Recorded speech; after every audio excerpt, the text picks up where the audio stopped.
Welcome to the Digging Deep ATVMX podcast with your host, Cody Jansen.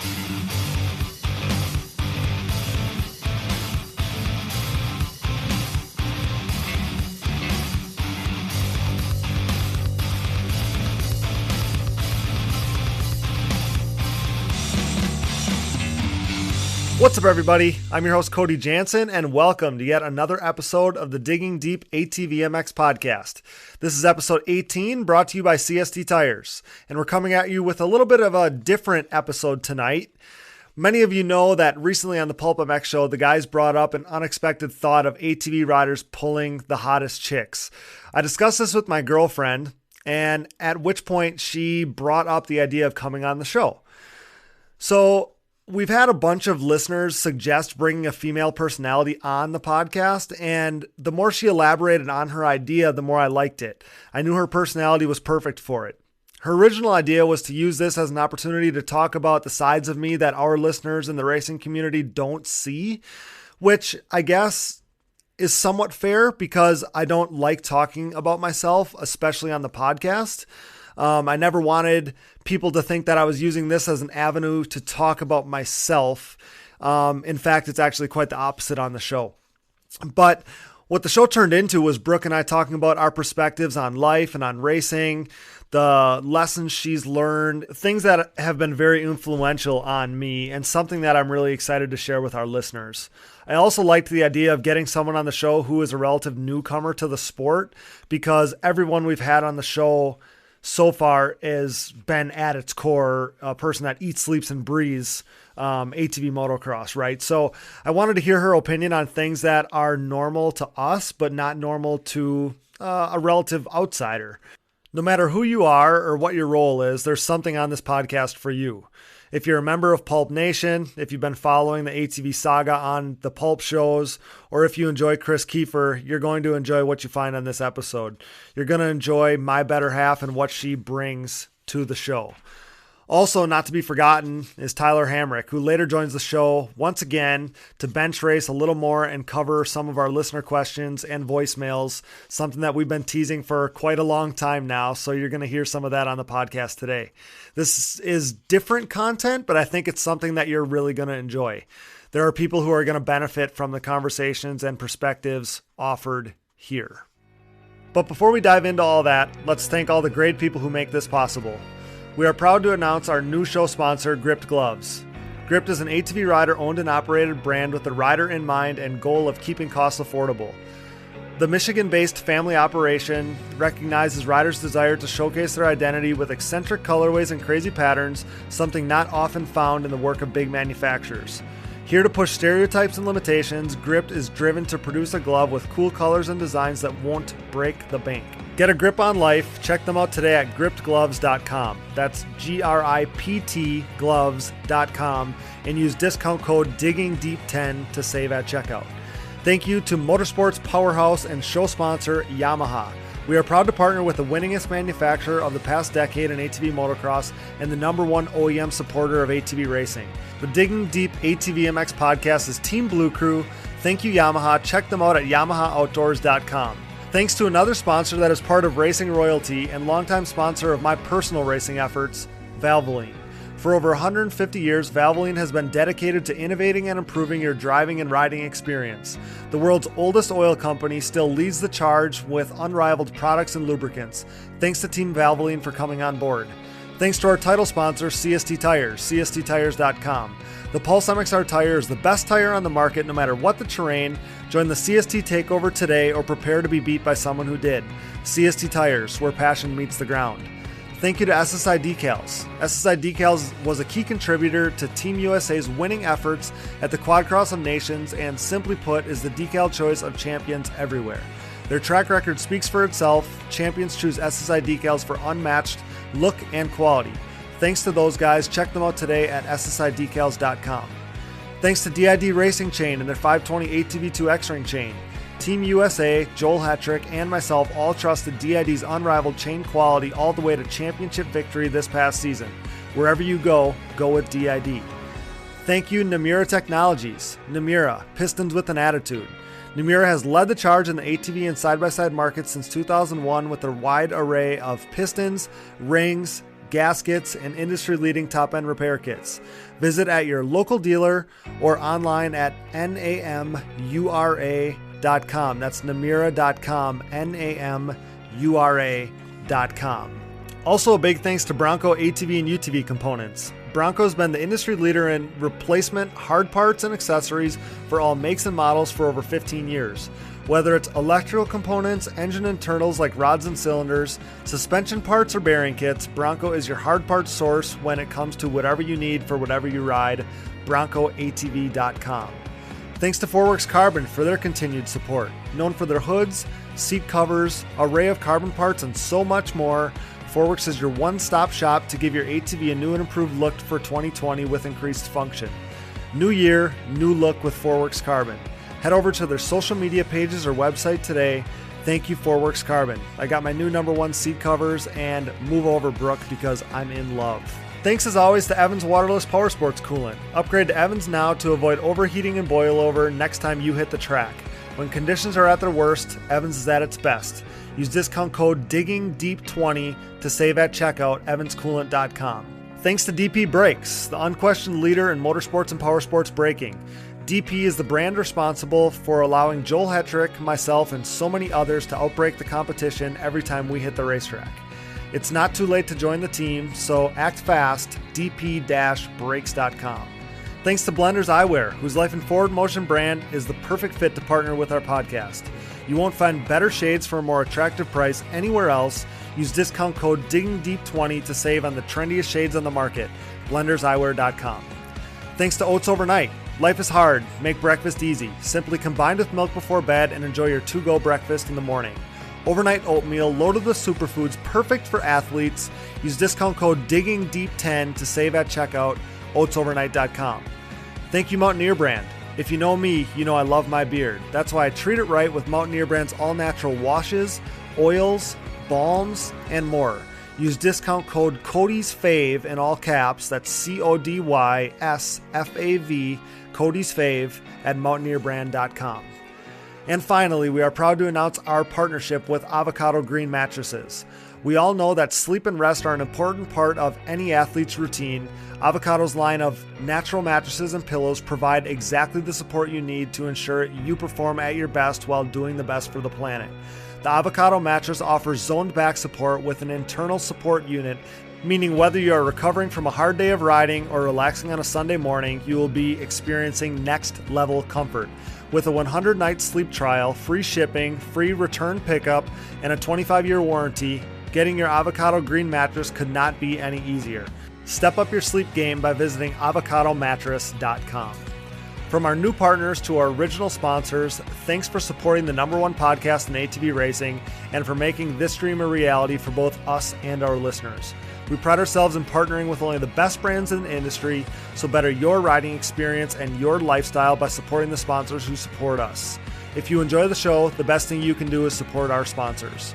And if you are interested in becoming a partner of the show, shoot me a message or email today for more details. Once again, thanks to all of our sponsors. And now, without further ado, introducing someone who is a gigantic part of my life, a person who has a heart of gold but is still full of sass and jokes, a woman who is positive, optimistic, uplifting, blunt, and sarcastic all in one.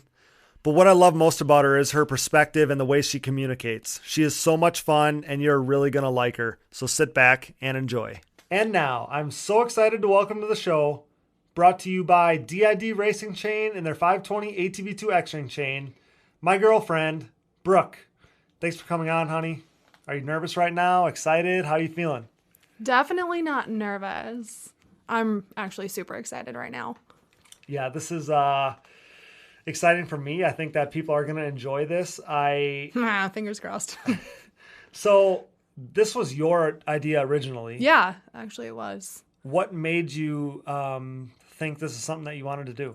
Well, you brought up the Pulp Show and talking about quad girlfriends. So I thought it'd be a good time to let everyone in on my opinion. Yeah, no, I agree. And we've had a number of listeners to suggest to have a female personality moto girlfriend / wife kind of on the show. And, it just so happens that you were on the same page as our listeners. So, it came at a good time, I guess. Yeah, well, I'm super excited to be here. And like I said, I told you that you got the perfect personality for the podcast. Like you have a inviting, positive, blunt kind of personality. It's fun, so I think it'll be something that people enjoy. Yeah, I don't know if people are in for a treat or a disappointment or what, but I appreciate them listening either way. So, and just for you guys that don't know Brooke personally, to get kind of her humor. She said that she was going to pregame for this by watching Talladega Nights. Which I didn't do because someone didn't replug my DVD player into my TV last night. That wasn't me. I don't have any idea who that was. But when she did say that she was going to pregame with the Talladega Nights thing, that's when I knew that she was perfect. So we got a bunch of awesome questions. We picked the best ones, and we had so many that obviously they couldn't all make the cut. So we picked the best questions, and the best 2 question askers will receive a new DID racing chain for their high quality questions. So pumped about that. Thanks for everybody who participated. And if you're ready, let's dive right into this thing. Hack it.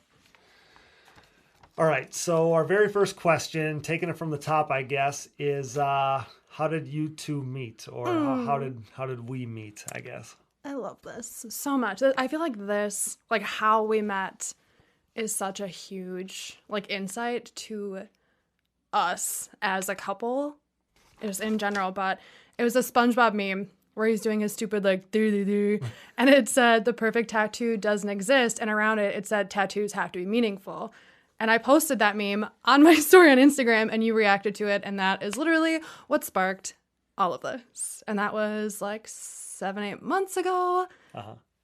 And there was another. I remember that there was another tattoo something on your story. But it literally was just a reaction, and we didn't even talk for a little while, and then it just kind of became these little conversations. Because I also remember talking about, I guess how tattoos make people view you a certain way, right? And, and it was just it was a friendship, and then you were also really motivational, and you supported everything that I did, and I'd go to you when I had happy things or sad things, and you boosted me up, and it just got to the point where you were the person I wanted to talk to, and I didn't even know you.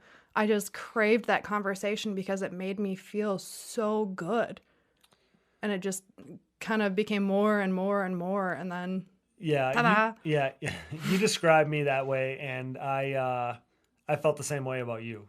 So positive, motivating, uplifting. I mean, that's how I felt about you. So I didn't even know you yet, and you were my rock through a career change, a huge career change. Which, I mean, everything is so amazing. It just, I cannot tell you how great it was to have you there for that. I mean, me too. Obviously, it's one of those things where your life path kind of just, you would have never guessed how we would be here, but it worked out, and everything fit so perfectly and seamlessly. And I am definitely still telling our grandkids that we met on Farmers Only. Yeah, I think you put that on one of the podcast posts. I'm pretty sure. Yeah, I think I did. I did mention that. Somebody laughed about that, and then they said that they had to ask how I pulled you, and I still don't know how. So. But yeah, so that's how we kind of met. A lot of roofies. Yeah. That's how we met, and kind of took off from there. Moving on to the next question. This guy asks, did Cody's quote unquote status shape what you thought of him before you knew him personally?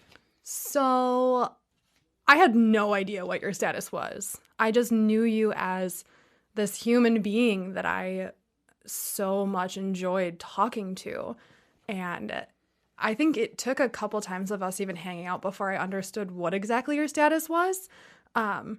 So it had nothing to do with who you are. It's just that status is a part of your life. It's not you. Yeah.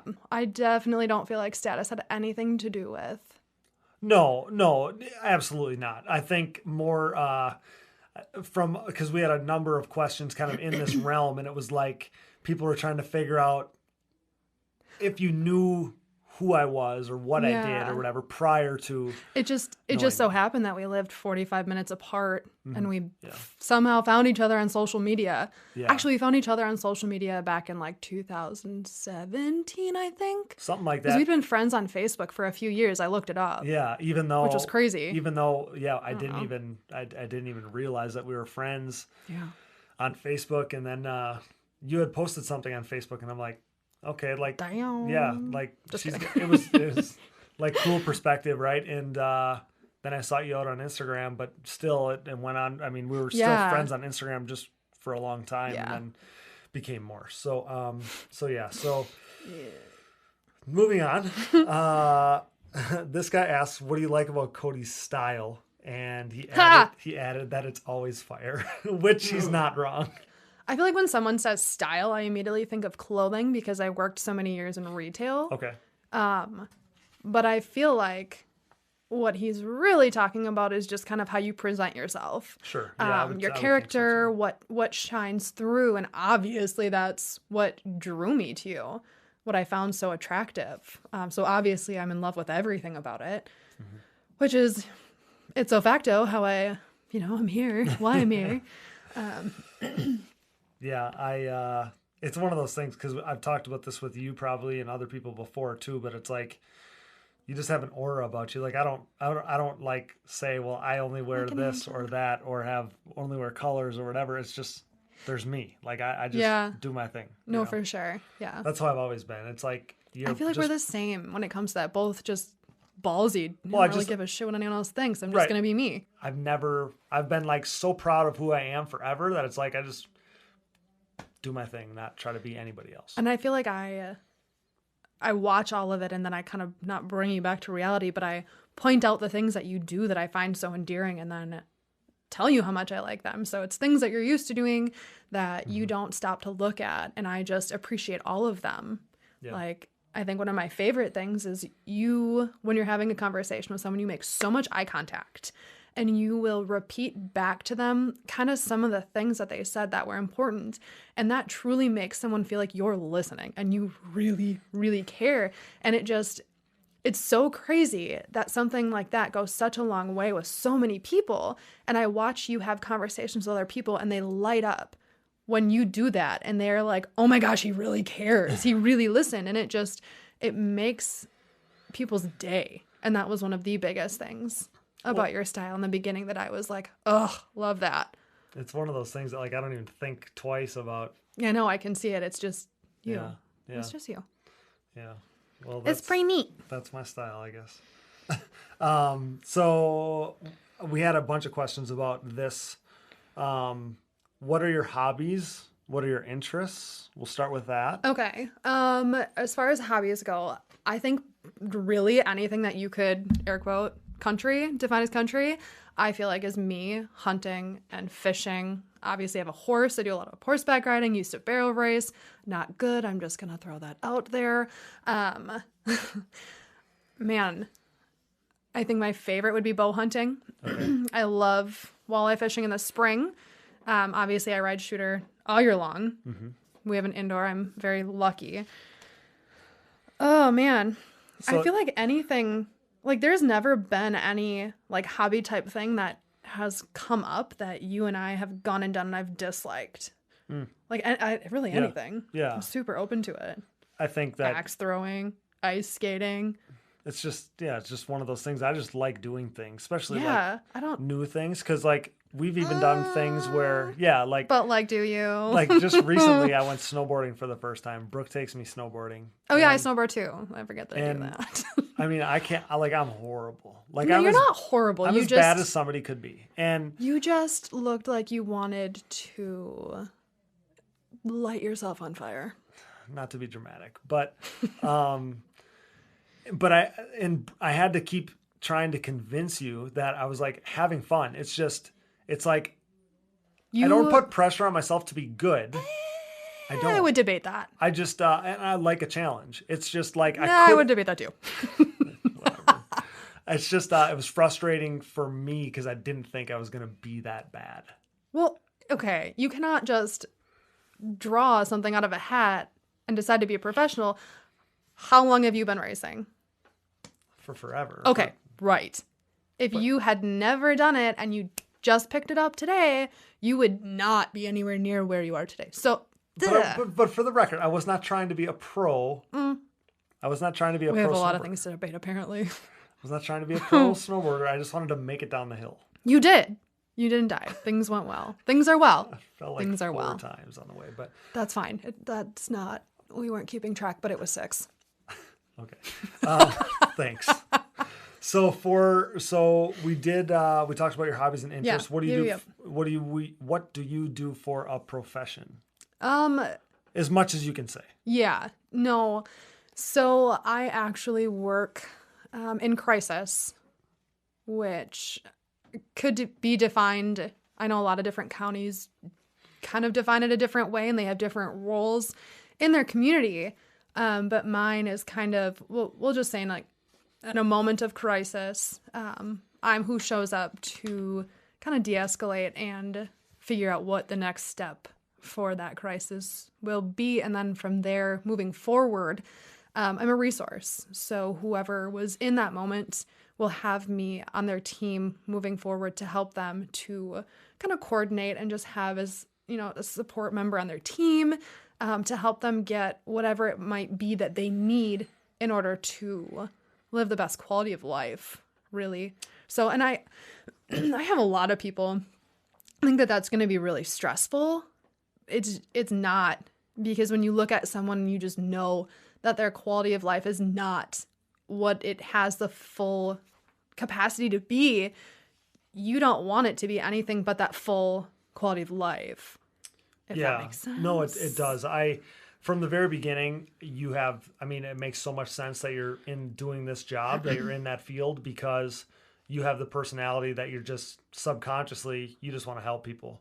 So, before we sometimes helpful, not always. Well, before we got into it, kind of the meat and potatoes of these questions, I wanted to kind of just have people kind of know, a little bit more about you. So that question kind of fit right at the beginning here. Okay, fair. Because I, again, like some people like have to force themselves to want to help others. That's not you. Right. No, and I mean, there's people who run from danger and there's people who run at it. Mm-hmm. And it's not negative either way. It's just you're either types. for it or not for it. Yeah. Yep. And I definitely I definitely like to run towards it. Yeah. That's for sure. Yeah. Got a set of kahunas. So we had a question asked by a guy whose family has horses, right? So he said, when will you bring Cody to some horse events? And maybe enter Cody in a pole or barrel race. All right. So this is a story in itself. First of all, the barrel races I used to do were fun shows.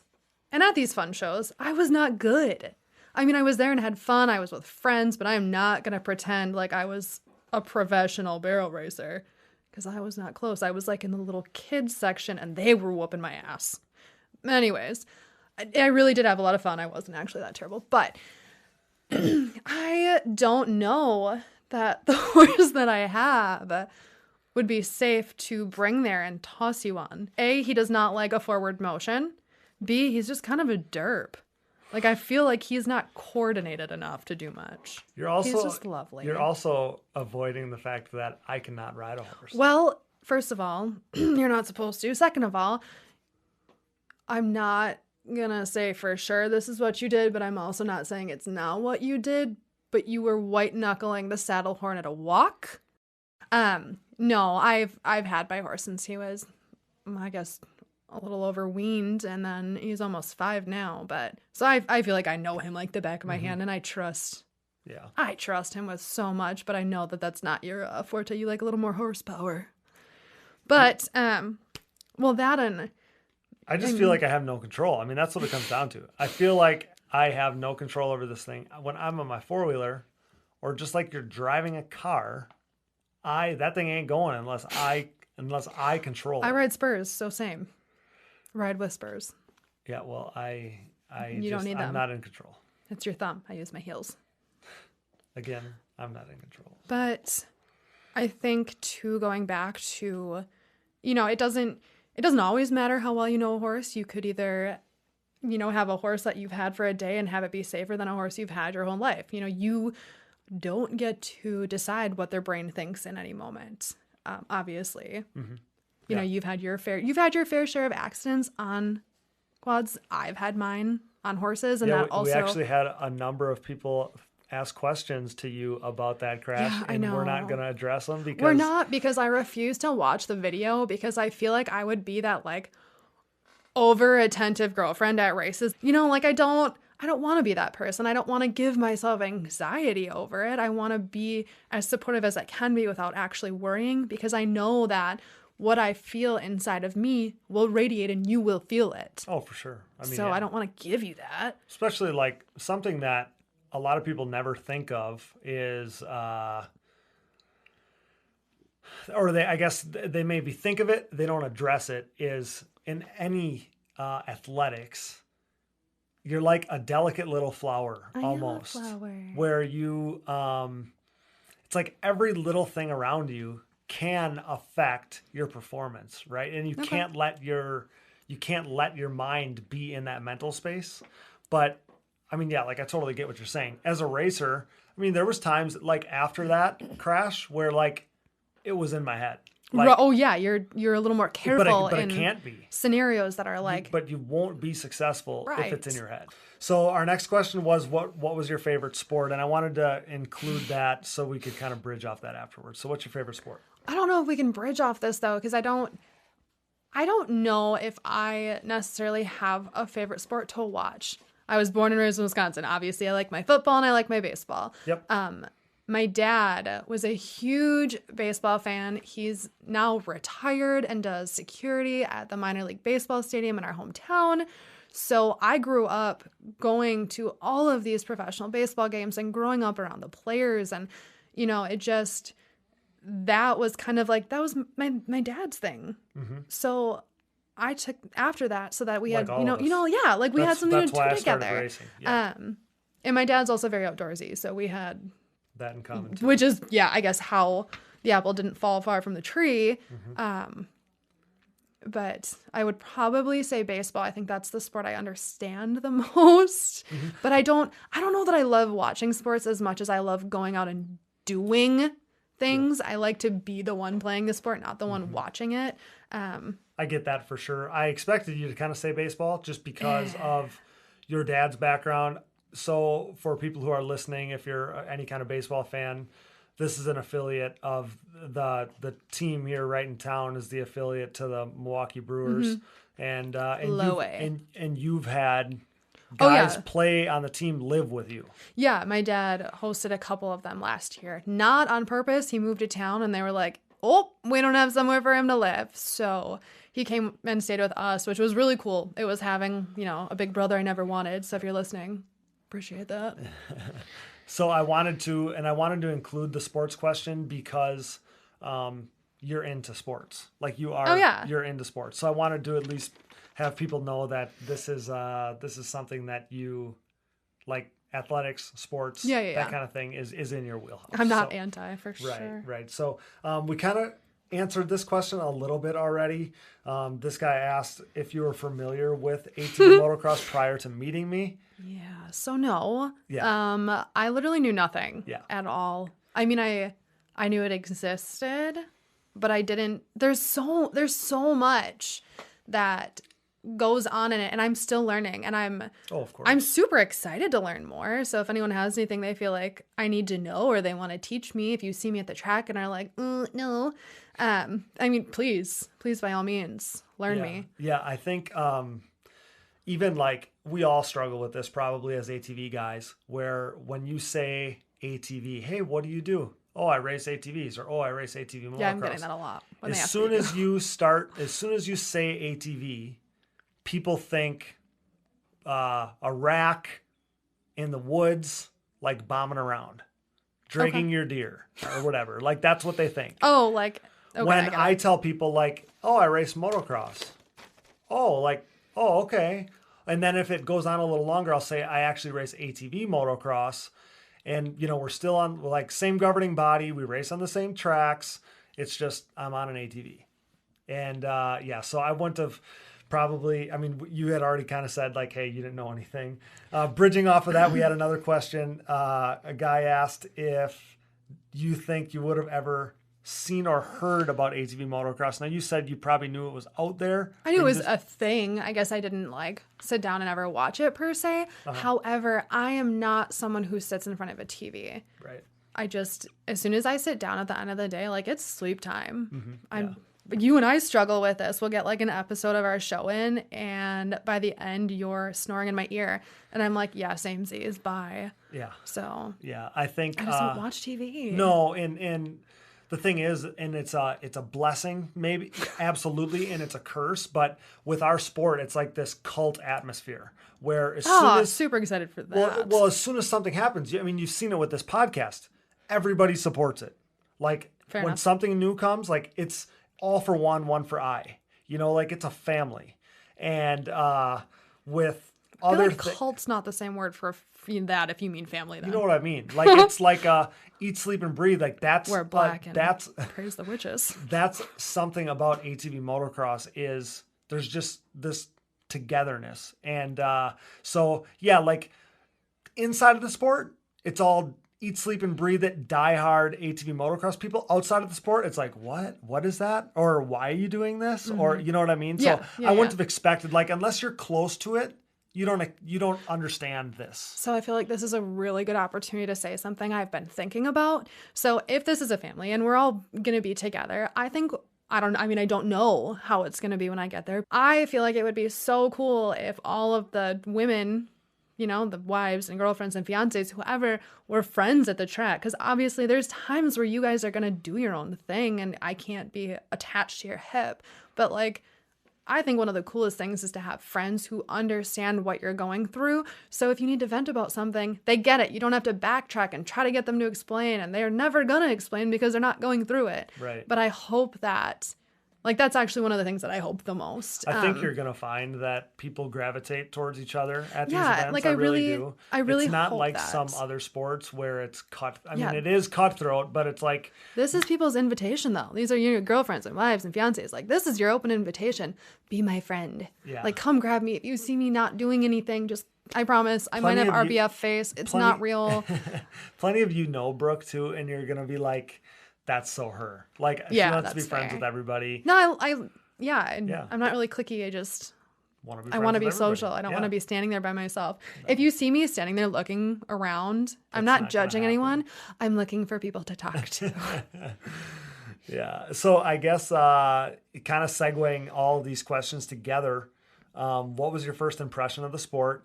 And / like what I do when you first met me, and how has that changed? You kind of piggyback, you kind of talked about that a Yeah. little bit, but I feel like it's going to be it's just an evolving. yeah, it's just you're understanding more now. In a month from now, you're going to understand Oh, more. obviously. In 2 months, you're going to understand more than that. Yeah, But, for sure. I guess my first. what was your first impression? I'm curious about that. At first, like right from the get go, I kind of was like, okay, cool, but I didn't understand know. it. Yeah, right. And I just was like, it didn't seem like it was that much of who you are, because I just was focused on your personality and characteristics and the way that you made me feel about myself, not so much like what you did. So my impression of it was like, neato, he drives a 4-wheeler. Yeah. Right. Cool, yeah, sweet, yeah, thumbs up, like, neato. But now, after watching you at Cedar Lake a couple times, and no negative comments to anyone else, but watching you compared to other people who were just there having fun, it was like, holy shit. Yeah. Like, kid means biscuits. I think that that was what I was curious to kind of know was how you thought about it then, Versus not now. really knowing anything, and then now you know more. and Yeah, it's, no, for sure. Yeah, it's one of those things that is going to just take a little bit of time. And I feel like when I think about racing and everything, I don't sit down and think about you driving your quad. I think about, how can I support you? Like, what is it that you need from me to be the best version of you. So when it comes to like eating healthy and working out and all of those like little things that I can you're do a as a team player in that girlfriend, way. Yeah. like that's what I think about. Like what is going to make you the best version of you to race that I can help with now and help support you on. So I think that that's kind of where my mind has been. I mean, obviously it's been shining through with obviously activities in our life that we've been doing. Yeah, for sure. This asker of this question kind of included this with his, but we got variations of this. We got a number of them. Was like, do you think the sport is cool, or do you like it? Of course I do. Like, because you never know. Like some people just never fair. get it. Like they just never understand. Well, and there's nothing wrong with something not being your thing, but Absolutely. I definitely enjoy it. Like, I mean, I took the day off and came to Cedar Lake, which was just a fun day, and I had a ton of fun being there. And for people that don't know, it's an indoor track. Oh, here. sorry, yeah. If you follow me on social media, you probably thought, oh, it looks really fun there, because there isn't indoor tracks like that around, really. So, anyways, yeah, like that was really your only experience being around it firsthand. Obviously, you've seen my social media stuff for, however long now, and you're picking up on it that way, and you're seeing how hard, like, I grind, and how hard I work to make this happen. But, yeah, so all the at the track experiences will be new, though. And that's why, honestly, that's like some of the reason why when you started to talk about wanting to do this, I kind of wanted to be able to hear from somebody that wasn't entrenched in this. Because obviously everybody that's been on my podcast basically eats, sleeps, and breathes it, has for forever. So like to have somebody's opinion, because these aren't even conversations you and I have had, right? No, like, we really haven't. No, like you knew me because being that we're here in Wisconsin, we started really seeing each other November, December. Like there was times where like, for the majority of the first couple months of us being together, like we didn't even talk about this kind of stuff. We didn't talk about it, all. and I wasn't really around it, right? I mean, I was in school, like obviously I was still doing things racing related, podcast things, whatever. But you did like things are starting to gain momentum now as the season is getting closer and closer, and then as the season comes, like it's all day, every day. I feel like we met at the perfect time. Yeah, we really did. We got Eliza asked if you would ever consider giving racing a try. Absolutely. You would? Hell yeah. Why not? So she said... Are you afraid that I would hurt myself? Because there is a slight bit of fear there.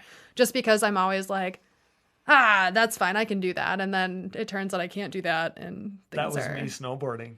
Okay. Yes. I didn't want to bring that up, but it would fit too well. Yeah.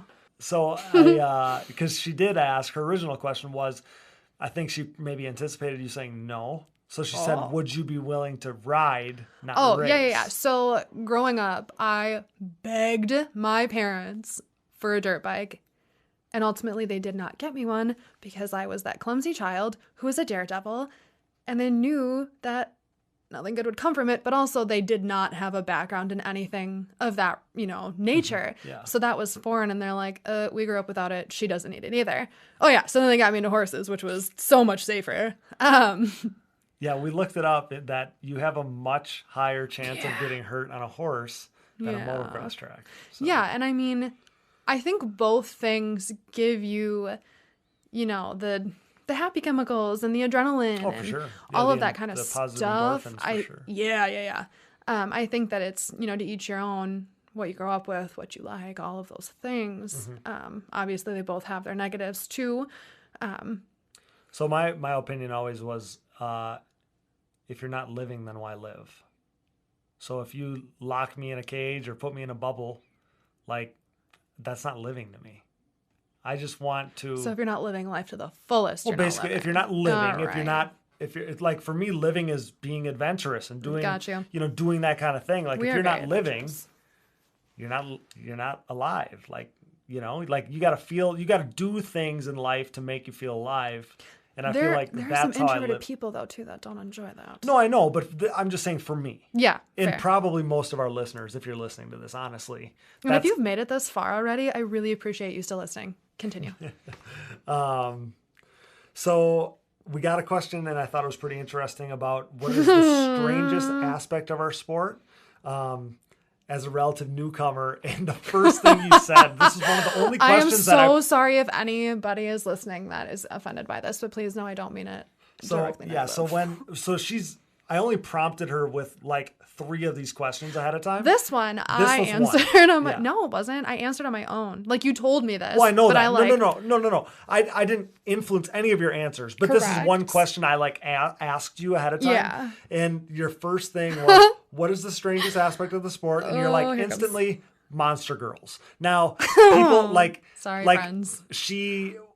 Brooke's majority of the racing you've consumed to this point is Supercross racing. Yes. And at the beginning of their Supercross season at like Anaheim 1, you're like, what are those girls doing? Why are they dressed up like that? Are they dressed up like that at every race? Like the Monster Girl thing was so perplexing to you. And for us, Monster's been at the track for probably I'm 10 sure. or 15 years. So it's like, that's normal. Yeah. And for those who are probably a little like, oh, she's just jealous. I definitely do not have any of that like girl on girl stuff where I feel like a potato compared to someone else. Yeah, I've never been like self-conscious or like, oh my God, she's so pretty. I'm so ugly. Not your person. No, it's not. I think that every single person has their own things that make them beautiful. I don't think that 25 pounds of makeup is what makes someone beautiful. So I think that's where I was like, and I guess I don't know. Like, Right. What are we doing? Why are we paying these girls to do this? It's just drawing attention to the logo, but I get that. But you gotta remember. Oh yeah, because like, I definitely was looking. Like my attention was definitely on Monster. like the local moto bro, he's into that. Oh, He is into that. yes. So, how did you adapt or change your life to fit Cody's? I don't feel like I had to change my life any. When you really find that person that you love wholeheartedly, you just do what you have to do. You find ways to, kind of flex your schedule to fit there so that you can see them and be with them, and you go do those things that support them. You love them. Yep. That's what you do. Right. So I don't feel like I had to change anything. Like, yes, I'm doing things that I didn't do before you because I didn't have them introduced to me, and I don't feel like I had to adapt. I do think that we're adaptable and we do it on our own for sure. without that like consciousness of it. No, I didn't think that you did much adapting or changing, and that's why I was like, oh, this is a good question to ask. You shouldn't have to. Like, shouldn't. So this is another one too where I was like, I don't think that this really applies to us, but I wanted to ask it anyway. So, Okay. What are the biggest strains the sport puts on your relationship, and how do you work around them? So I think that you and I do a phenomenal job of when something presents itself that we need to overcome. It's not you versus me. It's you and me versus the problem. We're on the same team. We're at it together. Mm-hmm. So it's not really a strain. Like, yes, there are things that stress us out. There's things that stress me out and you support me and vice versa. But like, I don't feel like this puts a strain on us. I'm fortunate enough to have a flexible schedule where I can work a ton and flex off days and be at your races and be there to support you at things that I need to be there for you for. Mm-hmm. I feel like if you look at something as a strain, you're maybe not with the right person, because that shouldn't, their life and the things that they love shouldn't stress you out. You should look at them as, that's part of them. Right. Exactly. That's this is the talking point I wanted you to be able to kind of bring up, because the strain isn't. It's not. Us. No, it's not. I think that you and I laugh everything off. There's been times where I feel like I should have been crying, but I was like nervous laughing instead. Like I literally laugh at everything. I have a crazy wild day that was like super intense, and I'm like, what just happened? As I'm laughing. Your perspective is everything, right? So I suppose you're not wrong. Whatever you make it out to be, that's what it's going to be. Whether it's really good or really bad, if you can kind of just make it out to not be as bad or whatever, it's all how you see it. Perspective. But I also feel like because you and I had a couple months in the very beginning where we weren't dating and we were just friends, and I don't even know that I don't even know that you could say friends, as we hadn't met. We were just that like social media friends. I feel like being that, you were my best friend before anything. Yeah, I feel 100%. I don't feel like there's a strain, because it's always been You and me on the Right. same team. Well, I have this Regardless thing, of our I have relationship this thing status. too, and it's not even a conscious decision to do it, Ooh. but I say we. Yes. Like, Everything I is just we. do. Same team. Yeah, I do. Shake and bake, baby. So, what do you... We were like pretty serious, and now this is a funny question. So, Oh, God. Oh, no. what do you like most about Cody? And he said, what's so great about him? And then he added that I didn't need to say that part, but I was going to anyway, because, I mean, everything's great about him. So what do I like most about you? I like, for those of Pressure you... is on. I feel zero pressure. But anyways, I feel like for those of you who know what love languages are, if you don't, please look it up, read it, learn it, love it. It will help you in your life in general, not just with a significant other. Thank you for nodding and being on my team with that. But I think my favorite thing about you is that we speak the same love language. And in that, you know, love to me is how someone else makes you feel about yourself. So the things that you do are what I need in order to feel loved. So that makes me feel complete and fulfilled. And it just fills all of my needs as far as like feeling important and feeling beautiful. Nobody in my life has made me feel as beautiful as you have. And I don't just mean compliments here and there or like I like your outfit or whatever. Like you truly make me feel like the very best version of me. Mm-hmm. And it just speaks volumes. I didn't know that this was out there. And for those of you who don't feel this, please wait for it because it is there. Your person will speak the same love language. Yeah. And it's so important and you just don't realize it until you have it. Well, you from the very beginning, and I think that this is so cool to have this kind of content on here because, I mean, you're speaking to somebody's soul, you know? I'm speaking from mine. Well, no, I know, but there's people who are going to be like, yeah. Well, like, and I mean, this is ATV, so this is probably a bunch of guys who are like... But the thing is like, ugh. I listen to podcasts. They have... You do. You always have them on in the shop. But on the Pulp Show or whatever, like even they talk about stuff like this. And okay. I'm like, oh my God, like there's other people that think these things. There is so much content in the whole world that we all go through, but nobody talks about it. And there's that like weird stigma behind it, which makes no sense to me because we're all dealing with it. Like, why can't we talk about it? So you said this thing to me because I never knew the love languages thing or whatever. It's a book, guys. You can buy it on Amazon for like less than $10. And guys, truly, if you want to understand your woman and why she's acting the way she is and what she needs, I am not kidding. This is like a cure-all, fix-all. Yeah. Like, look it up.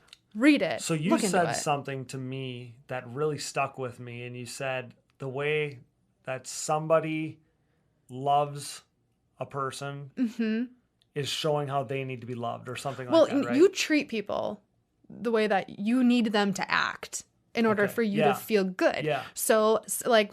We'll go back to the love languages because it's just an easy example is gifts. Yep. Like sometimes, like me, I mean, I even have a couple t-shirts in my bag for you right now that I ordered offline that I was like, oh my God, these would be so cute on him. Mm-hmm. I don't know that I need that to feel loved, but like it's something I like doing for you. It just, you do the things that you need someone to do. So truly you can watch how a girl reacts to you, treats you, and that's what she needs you to do. Right. So if you ask her or if, you know, you ask her to do something and she jumps up and goes and does it, it's because she needs you to do the same thing. Yeah, I guess for me, too, it's like not even in big events, not gifts or whatever. It's more like the way you carry yourself on a day-to-day basis and treat... Doesn't even have to be your significant other, right? Like it can be the way you react treat to your everybody. Parents, your family, your friends, whatever. Like the way that person treats you is the way that person wants to be kind of treated back. Correct. If I follow that. And when you said that to me, that really stuck with me because I literally instantly in my mind, there was people that I was like, oh, they do this and they want that same treatment in return. Not that I'm the kind of guy that like, you pick up on everything. You're very thoughtful. But I'm like, I treat everybody well. You do. It's more like, it's more like this is what this person needs from me. You know, whether it's a family relationship or whatever. So that really stuck with me. So I'm actually really pumped that made the podcast because I don't even think I thought that was going to go there. So Sweet.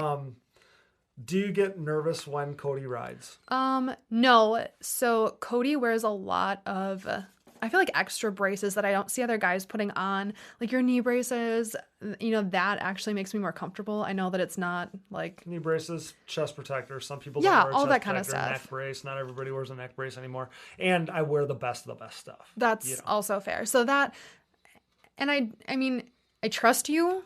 I trust your riding abilities. I trust your brain to be quick thinking and get you out of a situation if it needs to, and to, to react correctly in order for you to come home to me every night. Well, I mean, it's all maybe everything you do, like in an athletic sense, or maybe even in life in general, but it's all just calculated risks. Like when people ask about it, it's like, I'm not trying to get hurt, but I know that that's part of the game. Yeah. It's calculated risks. And I'm not going to put myself in harm's way, but I'm also going to push myself to the limit. As far as like accidents happen, people. They happen. Yep. You cannot prevent them. That is why they're called accidents and not on purposes. And I mean, going back to my life and horse rolls, I was in a pretty crazy accident on a different horse, not mine, that ultimately ended up with a saddle horn completely through my cheek. I hit my head so hard that I had 2 seizures, one on the floor, on the ground, and one in the ambulance. And I had 38 stitches in my face. Now, knock on wood, I haven't had any more seizures. Obviously, those of you who have gone through that know that there is that risk now the rest of my life. But it was a crazy moment. It was like a 1 in a million thing. It was just, all of it was wild. And it just added up to be such a negative moment of my life. Mm-hmm. So I know that accidents happen. And I know that you can't always control them. Yeah. I still trust your, quick thinking and everything, but I'm not going to worry about something either because it's not going to help it. It's not going to do me any good. It's just going to make me sick. Exactly. No, I think, you can't just fear the unknown in that sense. No. Also, like, this is something that's said about football a lot of times, is where they use this analogy and they say that, it's when, not if. Yeah, that's fair. There's 100% chance of injury. That's very similar to motocross racing. Fair. Like, you're going to hit the ground. It's just how hard and when and what circumstances. Happens. But yes, like, it's going to happen. If you put a kid on a 4-wheeler or a motorcycle or whatever when they're young, they're eventually like, it's, you're going to hit the ground. You're probably going to hit the ground right away. Like, that's how it works. God, I'm so excited for that. So yeah, but it's just calculated risks. That's how I look at it. So now we're kind of into a little bit longer questions here. Sweet. Being the significant other of a pro level rider means that you're not only a best friend, but also part of a crew, emotional supporter, and more. How do you stay positive and supportive even on the tough days as the rock for your athlete? I don't know that I can. I know that I can't answer it for an actual race day. But the reason, just to butt in there, the reason why I included this question still was you can still relate it to life. Oh, like when absolutely, tough days, which is what I was going to do. Yeah. But like, going back to being a best friend and loving your person full-heartedly, you support them through everything. And you kind of got to, like, I don't want to say humble yourself, but you have to remember that there are moments that are your moments, and there are moments that are their moments, and there's moments where they're, your moments as a team. And your race and your sport and your life, your job is your moment. It's not about me. It's about you. And what can I do to be the very best partner, crew member, best friend, significant other, whatever it might be? What is it that I can do to be the best for you? You just got to remember, it's not about you. It's about that moment's about your person. Mm-hmm. And if they need you to stay out of their hair, stay out of their hair. Right. Exactly. If they need you to be right there, go be right there. Yep. But whatever they need, you can't take it personal. So there's nothing like, I cannot stress that enough. Like, if I need something and there's been times where, like, you'll try to talk me down out of something and I'm like, hold on, bro, let me be mad. Like, I just need you to let me be mad. And you're like, oh, okay. You don't take it personal. You don't get upset with me for not wanting the way that you would have needed me to react for you. You understand it. And you're like, all right, here's a snack and a deep breath. So you know, this is one thing. The one other, I kind of just mentioned something a minute ago on something that really hit home for me when you said it. It made so much sense. The how you treat people, want to be treated type thing. The biggest thing that, one of the things that I learned and picked up on from you that I'd never ever done before in my entire life is you had said, don't be afraid to ask what a person needs. Oh my gosh, yes. That is huge. I've never done that before. And I do think I'm all on board with that idea, because it was like, instead of just trying to figure it out yourself, not asking questions. Oh, and girls are confusing. I confuse myself sometimes. There's times too where you're like, what do you need from me right now? Yeah. Mind you, he says a lot nicer. I'm just hungry, so I'm a little sassy right now. But I will tell you, I mean, if I'm in a moment that I'm like not well, and you literally have said, this has never happened. I don't know what you need from me right now. What do you need from me?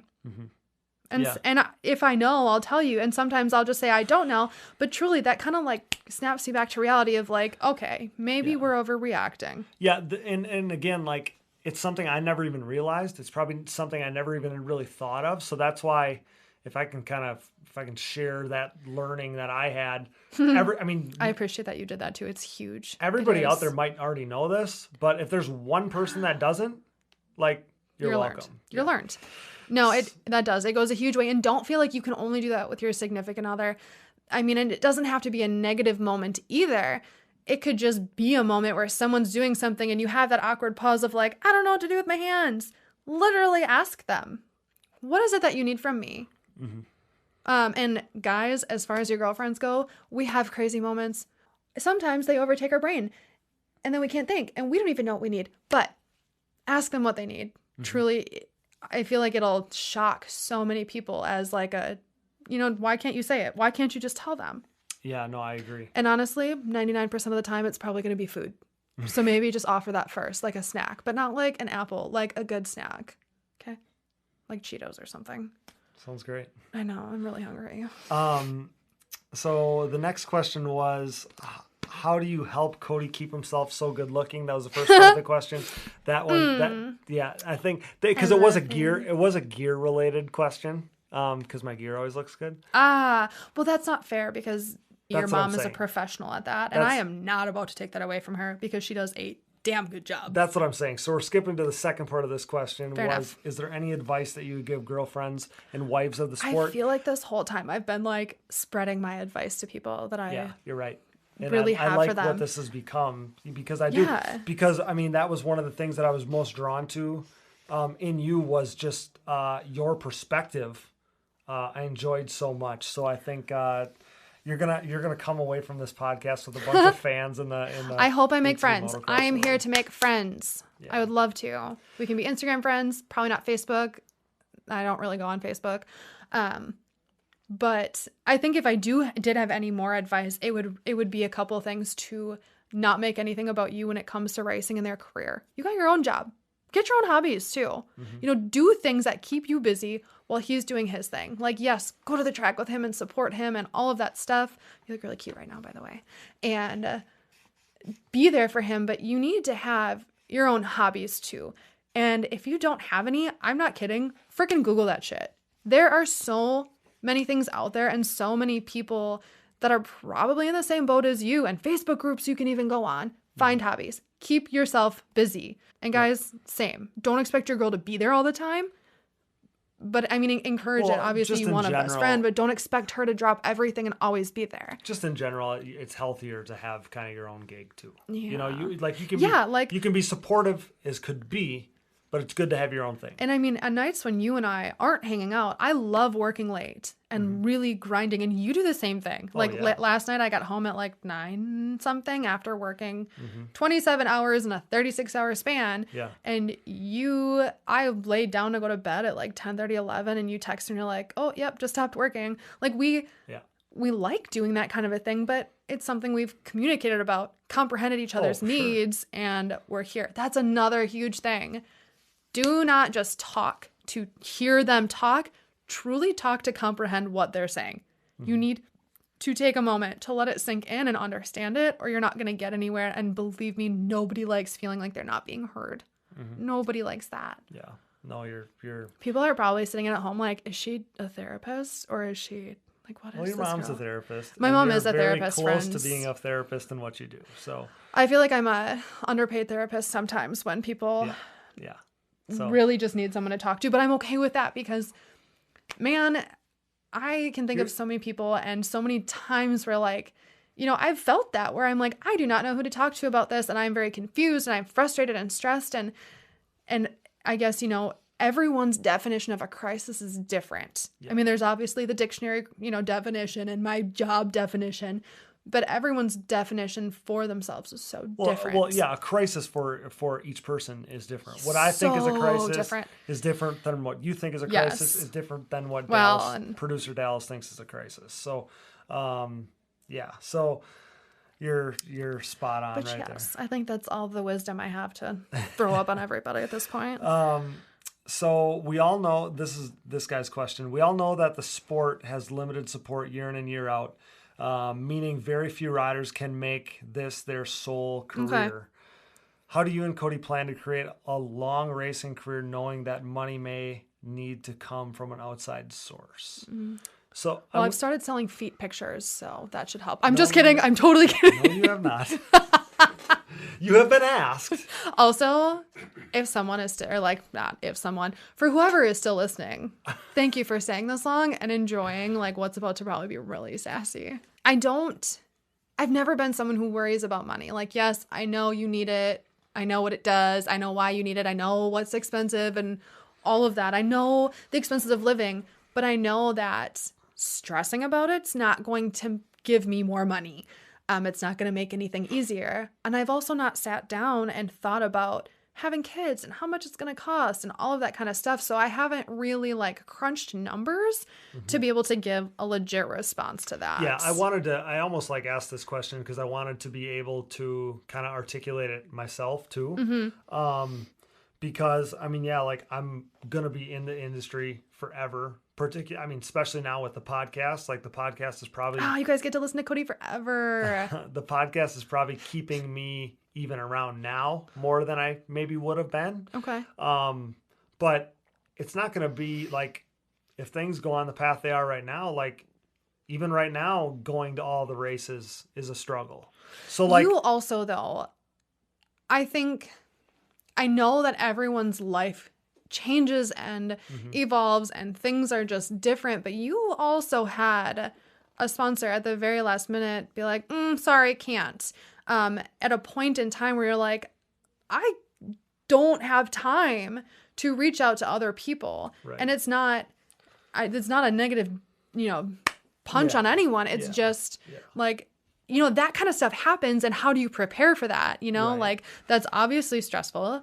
And in different ways, different people to handle stress differently and feel it differently. But, so I think if there was a strain, truly, I think that would be it.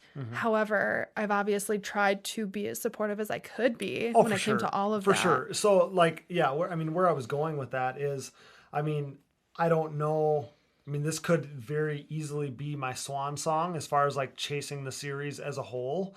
But again, I'll always be around it. I'll always go to as many races as I can. Like I'll always be within the industry. Okay. But I really signed up for some stuff, huh? But what I wanted to be able to talk about is like, I grind my tail off. You do. You really do. To be able to do this. Like all day, every day, from morning to night. Like, and to be able, obviously, if you're listening to this, like, about the podcast, you probably don't know how much goes into it. And all the time spent, like days and days and days per episode, like to get everything together and working with sponsors and using the correct verbiage and all that stuff. And then my own racing career has been something I've done all day, every day for a decade almost. And then just to make it happen, working with sponsors and then working in the gym and working in the shop on my own stuff. Like, it's all day, every day. I mean, I write press releases for race teams. Like, I do my riding schools. That's another source to help fund my racing. Like, I grind my tail off just to be able to do it. But it's like I've never questioned it because it's what I love to do. Like, this is my life's work. Like, this is what I do. But, even the next question, like, we had a question about, is there enough money in ATV racing to raise a family? I'm just trying to get a puppy. Right. And I mean, that's obviously down the road. Okay, good. I would like that in writing. But, I wouldn't want to do it. I wouldn't want to do that in where we are right now, because, like, again, I'm grinding my tail off just to like be able to still go. But like this, what I'm doing now, whether it's podcast stuff, working with companies, working with racers, being at the races, like, all this stuff is going to lead me to whatever my next role is as a profession. Right. Right. So, I mean, I've always, like, was just me investing in myself. And I follow, some of the wives of dirt bike racing. And Kel Baggett, holy buckets. That woman is, first of all. Blake Baggett's wife. Yes. Yeah. Sorry, guys. Blake Baggett's wife, Kel, is one hell of a mom. Oh my gosh. I truly look at her, and there's so much that I'm inspired by. And I think that she's a natural bombshell. She doesn't care. She's not the person, like, you can just see it. Not the person who sits down and put gobs of makeup on to impress everyone. She truly, it shines through being a mom and being a supportive wife to Blake. You can just feel are her most important things. And I just man, that's what I strive to be. Yeah. I truly, you guys, if you need some inspiration, girls, gosh, go look at her. Go look at her Instagram. First of all, Breaker is the cutest baby I have ever seen. It is like the happiest freaking kid. He's always got that huge smile in all of her pictures. And it's just like, that whole picture is what I want. But I also see that there's obviously obstacles and struggles she has too. There's a lot of happy moments that she posts, but I love that she's real. She's so real, She's so freaking real. And I mean, just about the ups and the downs and the bad days at the races and the great days at being together. Yes. Yeah. And I mean, I could sit here and, blow smoke up everyone's ass and tell you that our relationship is perfect and all these things are so happy, but there is nothing in the world that is all rainbows and unicorns. That is not real. It is made up. There are downers and struggles and stressors. Yeah. It's just how you handle it and how you look at it. Yeah. And I think the one too, as you finish your thought there, the one thing too that I wanted to make sure I mentioned is, there are very few people, just for the record, that racing ATVs is their only job. You could count them on one hand. There's a majority of the pro class that, probably most of them, more than half, that isn't their only job, right? So, I just feel like, again, like me, I'm not just a rider. I'm not just a podcaster. Before the podcast, I wasn't just a rider. Between being a teacher, between being a writer, all these things that I do for people, working for companies and this, that, and the other thing, like I said, I grind my tail off to be able to do it. And I mean, that's how it is right now. But, obviously that's going to turn into, some job for some company or whatever down the road. So just, there's a lot of people, because we get so many questions, and every time I do a listener question, kind of prompt to get questions from listeners, there's always a ton of them that are about money and how much are so-and-so getting paid. And you guys don't base your stuff off money. Well, do what makes you happy. And how much do you make, how much does Joel Hetrick make? How much does Chad Wienen make? All these things. And it's like, why does it matter? To me, it doesn't. To me, it's not interesting either. So I don't go there, but that's not what it, first of all, it's not what it's about. No. But I mean, Also, like if you're a go-getter and you can like, there's opportunities out there for everybody. It's just Yes. pushing all the right buttons, whether that's even working for companies, working with companies, sponsorship. It's like shoot your shot, work your tail off, and like those opportunities are out there. So, And I like bouncing off of that. Could you imagine how sad our lives would be if we completely based it off of money? there's lame. a quote that has been stuck with me for years, but I'm always scared to share it on my social media because I don't think that people are going to take it the right way. Everyone better sit down quick. So it's a John Wooden quote, and he's, historic, nearly philosopher type basketball coach Okay. from decades past. He's probably the greatest college basketball coach ever, one of the greatest coaches ever. Says, don't let making a living stop you from making a life. And that's how I've always lived it, because I'm not a flashy guy. I'm not an image guy. I don't care I've never cared what I wear. Like I told you very early on, like you come from the retail, business in your past profession. And I'm like, yeah, I only wear clothes that I'm given. So I only wear clothes that are from my sponsors. Or that I buy you, but now, yes. but yeah, like it was a Yes. moto related, industry related clothes you're not all wrong. day, every day. So, don't let making a living stop you from making a life. And and we've all been around those people that put monetary value on everything, and that just isn't me. Like, No, same. like the memories that I have at the racetrack, the memories you will make at the racetrack, and the friends you'll make at the racetrack, they're priceless. Like Dallas knows it.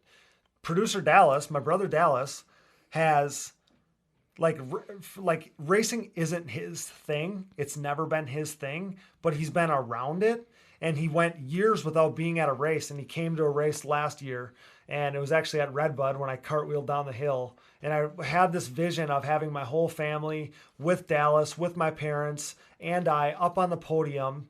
And it didn't work out that weekend because we had a fluke situation happen or whatever. But even Dallas, I think, got the feeling of like this togetherness and this family that the sport is and that we are. And it's like he even enjoyed his time there, even though it had been like, I don't know, like 5, 6, 7 years since you had been at a race. And it was like he kind of gets it. And even with the podcast stuff too, it's like you're more into it now than you've ever been. And you're not even an ATV, you're not even a racing guy. Like that's not your thing, but you're into it because you kind of see not the first layer, not the layer that people don't understand, but you see it kind of at its heart and all the people that care about it and what makes it what it is. And so that's so cool for me to see that, Dallas, you see that. And that's what Brooke is going to see, kind of as she gets more entrenched in this thing, is because it's like you're going to be like, oh, I get why so many people love this so much. So I'm sure more would too if they were exposed to it. that's exactly it. That's exactly it. Because sure. We can jump to that question, Aye. but I had a question on here from somebody, and I thought it was interesting that now that you know more about the sport, what do you wish was more well known by, fans or outsiders? And Ooh, yeah, that. Oh my gosh. I am so excited to throw this out here. Like literally could jump out of my seat. Okay. What do I wish that people knew? You guys just heard Cody tell you everything he does. He busts his ass. Please, I am begging you. Stop asking him for free things. I cannot stand that. I would never go to a grocery store and push my cart out and be like, I've decided I'm getting this for free today. No. Mm-hmm. Do not ask for handouts. That is the one thing I wish was different. I wish that outsiders could see just how hard you work to have everything that you have. Things are not just plopped into your lap. Well, you still work for them. Right. And it's not just me. Because oh my gosh, I'm sure this is every single rider. I mean, every autograph session I've ever done, people want your hat, they want your goggle. See, and it's okay. Like people like we get giveaways, right? But no, not different. but not as many as people think. But for people to reach out to you on your personal social media and ask you for your things that belong to you for free. that you have worked for or bought on your own. Right. And they just assume. Right.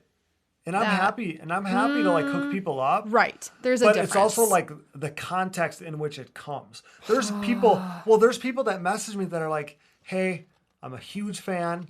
I'd love to get something signed from you. Like I'm cool with that. There's tons of people, way more than you would think, that say, hey, like I'll pay you for your signed jersey. Different. Which I would never do. I would never charge somebody for a signed jersey.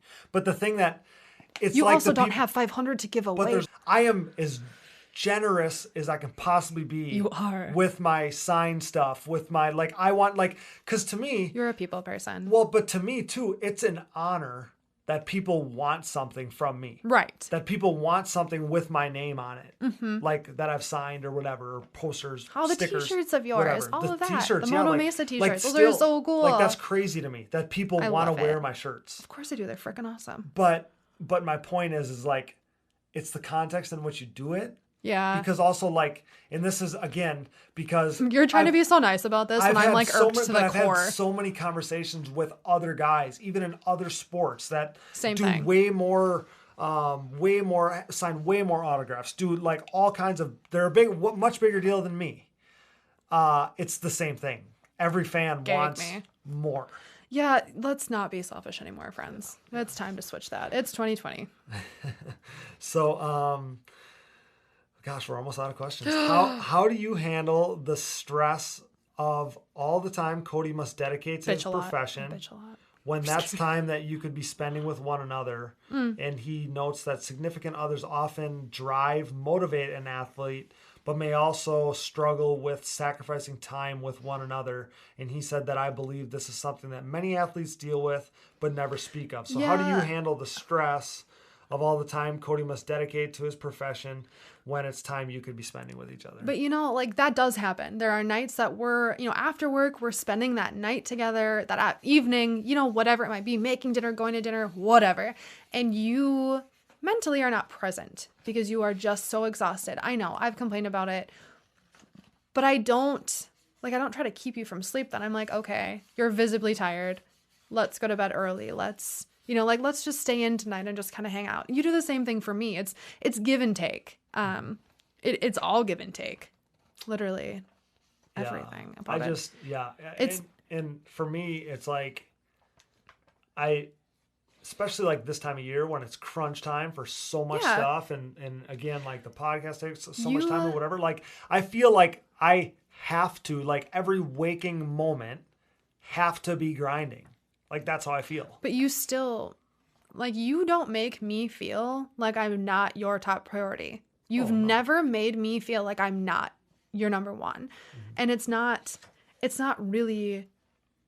who's on your list or what's on your list. It's how you make them feel. Absolutely. So even if I'm 6th on the list, you still make me feel like I'm number 1. And I think that that's huge. So you can't expect someone to treat you and react to how you're acting if you're not acting like an all-star either. Like, it goes both ways. So I think that in that respect, it's the way that you've handled it and how you've made me feel. Like, yes, you do work long nights.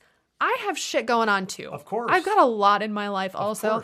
And we still find a couple nights a week, and every single weekend we are inseparable. And all my friends know that. It's not even like, hey, do you want to do this anymore? It's like, do you guys want to do this?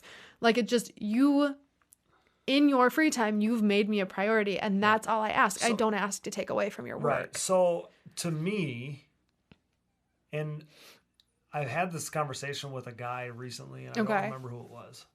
But trying to better yourself, having big goals, being a go-getter, like all these things, being a hard worker. You sound like that cat hanging on the poster. Right, but what you do like that, like, that's attractive to me. Like, I want somebody, like, that's just attractive to me, that's working to be better, make a difference, like, as a grinder, like, because I can relate to that. Like, that's awesome to me. Like, that's power to me. And, kind of touching on his question, like, if your significant other, and he's not, I don't think he's implying this, but if your significant other doesn't understand it, I think that you're going to struggle, like, they need to understand like if you're trying to do anything, whether it's a job opportunity, whether it's, working hard in school, whether it's,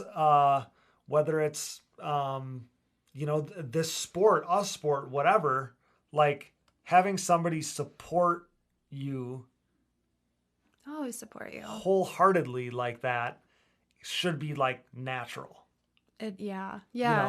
But that's kind of what he's asking. Like, it's tough. Like, it's tough. Like there's nights where you're busy and I'm busy and whatever. But it's like you said before, it's like not a strain. It just is the way that you got to find a happy medium, a dynamic that works for you. But also if you're with the wrong person. You get it. Like you get it. That's what I'm kind of getting at. You should always be with someone that gets it. It's not like. Absolutely not. Okay. It's like. No, it's BB. just how it is. Like it just works. I think just that fits. That's when you truly love someone, you open up your heart to that kind of a thing and you view it so different. So if you're viewing all of those things as stressful and as, downers, then no offense, but maybe that's not the right person. Mm-hmm. So yeah. No, I agree. And I hope that we kind of touched on kind of his topic there because it is tough, but like there would be no way that you wouldn't know how much this sport means to me. Clearly. Right? Got a good grasp on that. Right. Yeah. So, I hope that works out for this guy too. If he loves it this much, I hope that his chick gets it. Yeah. And because like I would hate, because there are people that are forced to stop what they like doing, change who they are. Fair enough. And that's like just not okay. Like I wouldn't. You can't ask that of somebody. No, exactly. That's what I'm saying. And you're also not going to be a happy person if you do that. Well, no, and I have said this to you. Like, you have to let your other person do the things that make them happy. Because when they are their happiest, that's when you, as a couple, are going to be your happiest. You have to be happy by yourself before you can be happy with someone else. So if you're struggling, you need to help them figure out what it is that they need to do as an individual to be happy. And it might be something that you can't physically help with. Yep. It might be a journey that they have to travel alone. And it doesn't mean break up. It means just support them while they do their thing. Mm-hmm. And don't ask all of this stuff of them while they're on that journey. Let them figure out who they are and what they need to be happy before you can be happy as a couple. For sure, which is a tough thing to do. Oh, hands down. So hard. Yeah, but I think, I wonder if you're going to have all kinds of people like reaching out to you now about your... Honestly, I'm okay with that though, because I can think back to all of these moments that I've had in my life where I'm like, it would be so great to hold someone's hand through this awful moment, and I didn't have anyone and I had to claw my way to the top on my own.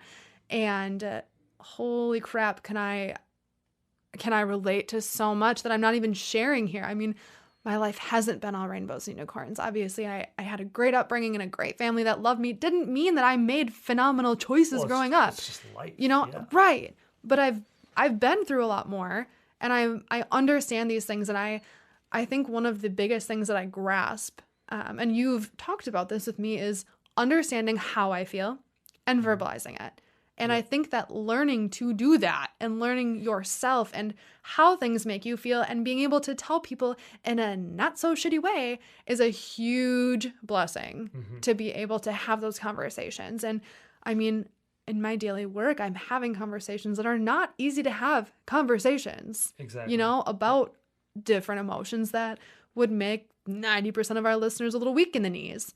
It just, the communication. Yeah, for sure. For sure. Ooh. So yeah, I wanted. We go from like super serious to the opposite. It doesn't even feel right. It doesn't even feel right. No, it's cool. I'm actually pretty excited for this because there's this. So anybody that's been following kind of the social media thing, I know that there's a bunch. Pulp Nation is huge. Listeners of the Pulp Show. For those of you who don't know, it's the biggest motocross dirt bike podcast entity, and not that long ago, probably last week, so maybe 2 weeks ago when you're hearing this, they were talking about seeing, it all came up because they saw Walker Fowler wearing his jersey at a Supercross race. That's a topic for another day. But they Oh, sorry. They went into one of the riders that was on the show that night, brought up the fact that ATV riders pull the hottest chicks. And I'm like, okay, like my first thought was nobody's going to agree with this, right? And everybody on the show, there's like 3 or 4 or 5 other guys on the show right then and there who all agreed. These are all professional motocross racers, former professional motocross racers, or top industry people. Like these are big deals. And so, I mean, it was very interesting to me that that's where the conversation went. And then not only that, but it didn't end there. It came up later in the show. It came up on another show like 2 days later. They were still talking about ATVs and Walker Fowler this last week. So, I mean, this is a big talking point. So where I'm going with this is the very last question we have on our list that we decided for is it true that quad riders pull the hottest chicks? And again, where I was going with this, I can't even answer that. Where I was going with this is on my social media, I kind of posted this whole saga. Right. And even, Pulp was reposting my stuff and kind of confirmed it. And then some random dirt bike, podcast listener, Pulp Nation guy, comments on one of my posts and says, I listened to Pulp.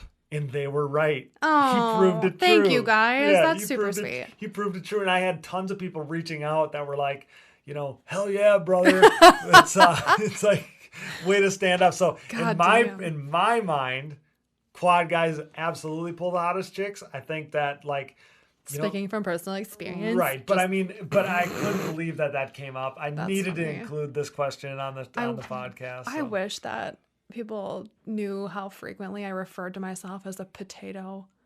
Goodness. Yeah, like every day, pretty much. Yeah, roughly. Yeah. So, that was that. And I hope that guys out there got a laugh about that. I know that people were loving the content even on my social media and stuff. So, which I really appreciate how much support this got. I was not overwhelmed, but just wowed. Like I did not expect as much feedback as you got. For this show. And as positivity, I was like, holy wow. Okay. Wow. Yeah, a lot of people and were into it. And there were people that messaged me, and you guys, nothing went unseen or unheard. And every single one of you are so greatly appreciated. And I just cannot stress that enough. Truly. No, I agree too. I thought the interaction was really good. Yeah, it was phenomenal. I was surprised we got more questions for this one than we pretty much got for any of the other episodes. Oh, you guys. But people asked for... Look at me making friends. People asked for a woman's presence on the podcast. And like I said, I mean, now you're on here being a philosopher. Like it I do. out. I was going to say, I feel a little bit guilty that I don't have more ATV knowledge to toss on everyone. Right. No. But we have enough of that content. Like this is cool for I me. get it. Right. But I know that that's probably what people were kind of a little, maybe kind of hoping for, teeny bit. But. Well, and I guess one of your biggest things with this idea was you wanted people to know more about me behind the scenes. I did. Us behind the scenes. Like, you were like, so many people want to know about you. Like, they you do. See the people that message me and all these things. My gosh, and yes. it's like you wanted to kind of share kind of behind the scenes more. Yeah. That's where some of it came from. Mm-hmm. And that's where it originated. and for me, really took a turn to left field, but we're still in the field. I, from day one with the podcast, never wanted it to be about me. That's fair. You don't want anything to be about you because you're so humble. But I didn't want people to ever think that this was a showcase for Cody to talk about himself. It should be because you're pretty freaking great. For Cody to talk about his racing. That was never what I wanted. That's why on most every episode, other than the sponsor read, I don't bring up myself. I don't bring up the racing. I don't bring up that kind of thing. So, and for the record, we got plenty of questions talking about proposals, about, putting a ring on it, blah, blah, blah. I'll answer that with, it's only a matter of time. I knew when I saw you, but, I could have listed the 15 different people that, that prompted that question and were trying to put me in a pickle, and I spun out of that pickle and I'm thriving on the other side with a chinchilla coat. So I can't handle that. Yeah. So yeah, I'm not saying that I'm impatient, but dumb. I'm just kidding. So yeah, that was funny. So what you're trying to say is I'm here forever. well, yeah, I mean, I'm not letting you out of the room. Like you're gonna, you actually you're SOS. married to ATV motocross now. Okay. So yeah. So with that, those are the questions that we got. How did it go? Did you have fun? I'm just kidding. Yeah, I had a ton of fun. Yeah. Of course I did. And even me too. And I told you this recently that I was excited for summertime. I was excited to go racing, but I don't know. Are you more pumped to go racing now than before? I was just going to say, you put on here, are you pumped to go racing? Do you mean you? Like me watch you? Or for me to drive something? No, because I was going to say, did you I feel like you knew, like, as someone who enjoys adrenaline rushes, like you knew that I was going to answer that the way that I answered it. Actually, I feel like you probably knew the way I was going to answer everything. I don't feel like we were very surprised by anything that came out of my mouth tonight. I don't think so. Like I did so good. Yeah, like I was anticipating fair. The answers, obviously, but it was more like I wanted your opinion because again, like one of the reasons why I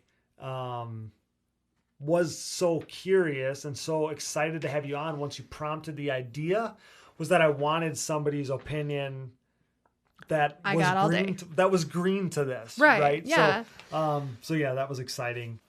So do you have 2 questions that stand out to you as your favorite? Ooh. So I definitely had more than 2. Sorry. Couldn't narrow that down. I have 3 people who they didn't necessarily ask just one question. Okay. So I wasn't going to read off the question that I liked the most because actually one person had several questions in here that I really, really liked. Okay. Which was Jim Springer. Yep. Another asker was Ray Watson. And then Blake Umbaugh. Sorry if I just slaughtered any of your names.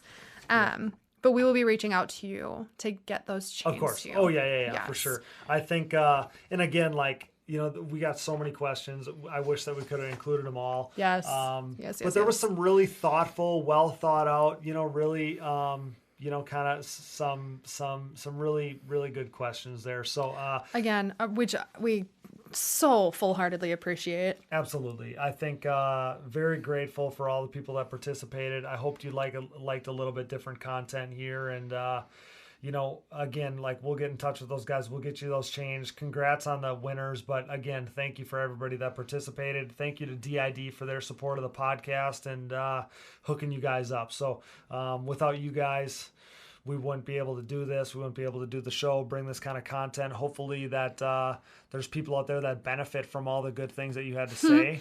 Fingers crossed.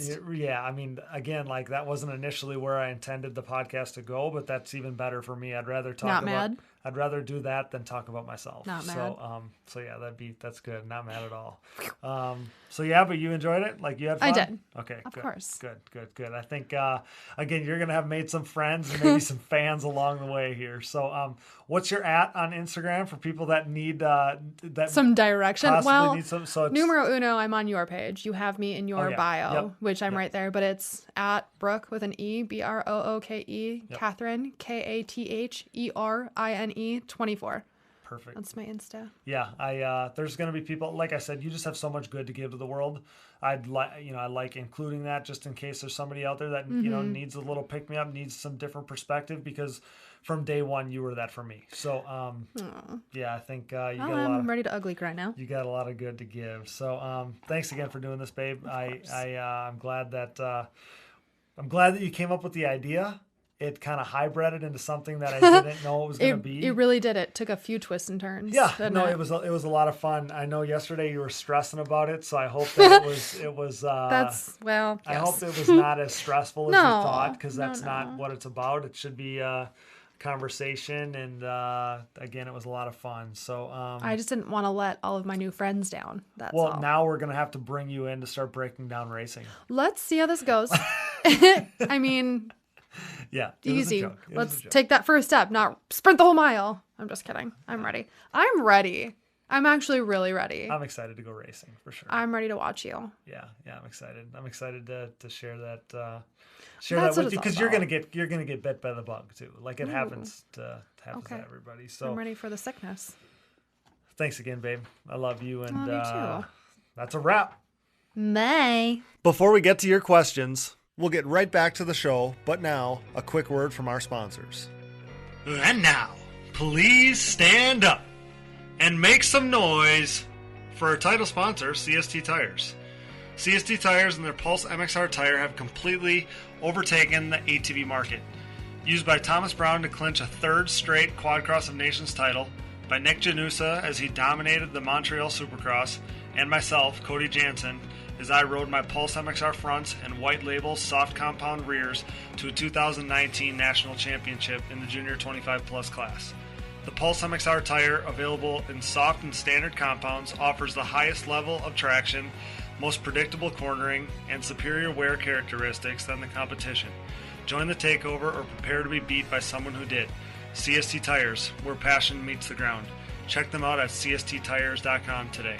Anybody that I've gotten to try them, I've heard nothing but positive things back. We're proud to be Team Blue Crew here at the Digging Deep ATVMX podcast. Why choose Yamaha? Look no further than Chad Wienen's 6 championships in the past 8 seasons aboard his Yamaha YFZ 450R. Not to mention, Yamaha is the leading OEM supporter of ATV racing, and their support of this podcast proves it. For the 2020 ATVMX season, Yamaha's Blue Crew Racer Support Program will offer payout and prize opportunities, including the chance to win a brand new YFZ 450R. For more information, head to YamahaOutdoors.com and follow them on social media at Yamaha Outdoors today. For over 150 years, Valvoline has led the charge by being dedicated to constant improvement and innovation across all disciplines of racing. Valvoline has sponsored some of the greatest names in motorsports, and for the better part of a decade, I've been fortunate enough to be a part of the historically great Team Valvoline. From my commuting vehicles to small engines, race quads, and everything in between, I trust nothing but Valvoline in all of my equipment. I've experienced increased function and durability, as well as longer life expectancy thanks to Valvoline's array of products and lubricants. Since 1866, Valvoline has been focused on bettering your experience, whether on road, on track, or anywhere in between. Upgrade to Valvoline today and check them out at valvoline.com. SSI Decals is a name that is synonymous with ATV racing and synonymous with success. An offshoot of their parent company that was established in 1947, SSI first took shape from owner Ian Harris's passion for ATVs. After making number plates and decals for riders like Chad Wienen, the company quickly took off. Today, you couldn't imagine ATV motocross without SSI decals. The graphics maker now supports all the top teams in ATV motocross, as well as GNCC, Work Series, Pro Motocross and Supercross, Canadian Pro Motocross, short course off-road trucks, UTVs, snowcross, and, oh yeah, 6-time NHRA World Champion Clay Milliken. No project is too big or too small for SSI decals, making your identity stick with championship-level graphics. SSI decals. The Digging Deep ATVMX podcast is brought to you in part by DID Racing Chain and their 520 ATV2 chain. This patented X-ring chain boasts a steel alloy construction for reduced weight, increased strength, and a longer chain life, making it the optimal ATV racing chain. Pick up an ATV2 chain today at your local dealer or wherever DID chains are sold. Wherever you go, go with DID. We're pumped to bring on new partner, Namura Technologies. Since 2001, Namura has led the charge in the ATV and side-by-side market, covering more applications than anyone else in the industry. Namura's advanced piston technology uses a NASA-exclusive aluminum alloy that helps to reduce expansion rates, allows for tighter tolerances, and leads to higher overall engine performance for your machine. For more information about Namura's wide offerings of pistons, rings, gaskets, and industry-leading top-end repair kits, visit your local dealer or online at www.namura.com. Namura Technologies, pistons with an attitude. We're proud to announce our partnership with Avocado Green Mattresses. We all know that sleep and rest are an important part of any athlete's routine. Avocado's line of natural mattresses and pillows provide exactly the support you need to ensure you perform at your best while you're doing the best for the planet. The Avocado mattress offers zone back support with an internal support unit, meaning whether you're recovering from a hard day of riding or relaxing on a Sunday morning, you will be experiencing next level comfort. You can rest in peace knowing the components in your mattress and pillows are non-toxic, natural, and sustainably sourced. And getting your Avocado Green mattress could not be any easier. They offer a 100-night sleep trial, free shipping, free return pickup, and a 25-year warranty. And if that wasn't enough, rest assured knowing that they have a 5-star rating by verified customers, including some of our Digging Deep staff. Step up your sleep game by visiting avocadomattress.com. We are proud to announce our newest show sponsor, Gripped Gloves. Gripped is an ATV rider owned and operated brand with the rider in mind and the goal of keeping costs affordable. The Michigan-based family operation recognizes riders' desire to showcase their identity. Owner David Payne's love for eccentric colorways and crazy patterns shows in his product, something not often found in the work of big manufacturers. Here to push stereotypes and limitations, Gripped's drive is to produce a glove with cool colors and designs that won't break the bank. With comfort and quality as key motivators, this family affair is constantly working on the next innovative and improved glove. Get a grip on life, join the Gripped movement because no one wants a bland glove. Check them out today at grippedgloves.com. Use discount code DIGGINGDEEP10 to save at checkout. That's GRIPT gloves.com. We are also pleased to announce our partnership with Bronco ATV and UTV components. Bronco has been an industry leader in replacement hard parts and accessories for all makes and models for over 15 years. With a catalog that includes a full line of electrical components, engine internals like rods and cylinders, all the way down to suspension parts and bearing kits, Bronco is your hard parts source for whatever you need for whatever you ride. Available exclusively through distributors around the world, visit your local dealer or online at broncoatv.com. We are also supported in part by Evans Waterless Powersports Coolant. The best powersports coolant on the market, Evans prevents overheating and boil over, so you never have to worry about harming your engine or having a premature end to your ride due to overheating, no matter what the condition. Designed for use in ATVs, UTVs, motorcycles, snowmobiles, and more, use what the pros use. Upgrade to Evans today. The Digging Deep ATVMX podcast is also sponsored by DP Brakes. A longtime supporter of ATV racing and the world leader in sintered brake technology, DP has been dominating the ATV world for decades by supporting the best four-wheeled racers on the planet. 2020 is no different, with an impressive lineup including AMA ATV Pro Class champion Joel Hetrick and his Phoenix Racing Honda teammates. Myself, Cody Jansen, and my 2019 Junior 25 Plus National Championship. Baldwin Motorsports' Nick Janusa, Wesley Wolf, Dylan Tremelin and his 940 racing team, Troy Hill, and more in ATV motocross. In GNCC racing, DP has 16 of the top 17 pros heading into 2020. This includes the champ Walker Fowler, Bryson Neal, Chris Borich, Cole Richardson, Jared McClure, Adam McGill, and more. These riders continue to appreciate the high performance and impressive durability that their DP brakes have to offer, products that ultimately help place them on the top step of the podium. Available at www.dp-brakes.com, purchase at your local dealer, or even message the show for their contact info today. What are you waiting for? Join the best ATV riders on the planet on DP Brakes. Forworks Carbon's innovative lightweight products include top-notch seat covers, carbon fiber and plastic hoods, tank covers, exhaust shields, shock guards, and much more. Whether you have an ATV, UTV, or snowmobile, Forworks has goodies that'll make you salivate. I trust Forworks for increased function and a sexier look. Forworks Carbon, always working hard to bring high-quality, innovative parts to the market. Check them out today. Now back to the show. And now, joining me to help cover your fan questions and voicemails, he's a multi-time ATVMX national champion, former Pro-Am event winner, top 10 ATV Pro, and AMA ATV Pro Rookie of the Year. It's my boy, Tyler Hamrick. Brought to you by DID Racing Chain and their 520 ATV2 X-Ring chain. We're proud to welcome back to the show my buddy, Mr. Tyler Hamrick. What's up, man? Thanks for joining us tonight. Hey, what's going on, brother? Glad to be back on. I appreciate it. Man, what's newsworthy in the world of Tyler Hamrick? Former AMA ATV Pro Rookie of the Year, two-time ATVMX national champion, and can I call you a regular on the Pulp MX show now at this point? Because, I mean, you're like a weekly staple of the voicemail segment. Oh, man. Yeah, probably. That's kind of like, I try to put a good voicemail out there and see if he puts it on, and I'm like 2 for 3. So yeah, I'm hoping this week, after Saturday, I normally put them in on like Sunday or Monday on my way into work when I'm thinking, and hopefully come up with some good shit. Yeah, I always can pick out your voice right away. So Yep, that's so yeah. me. What else is new? What else is going on these days?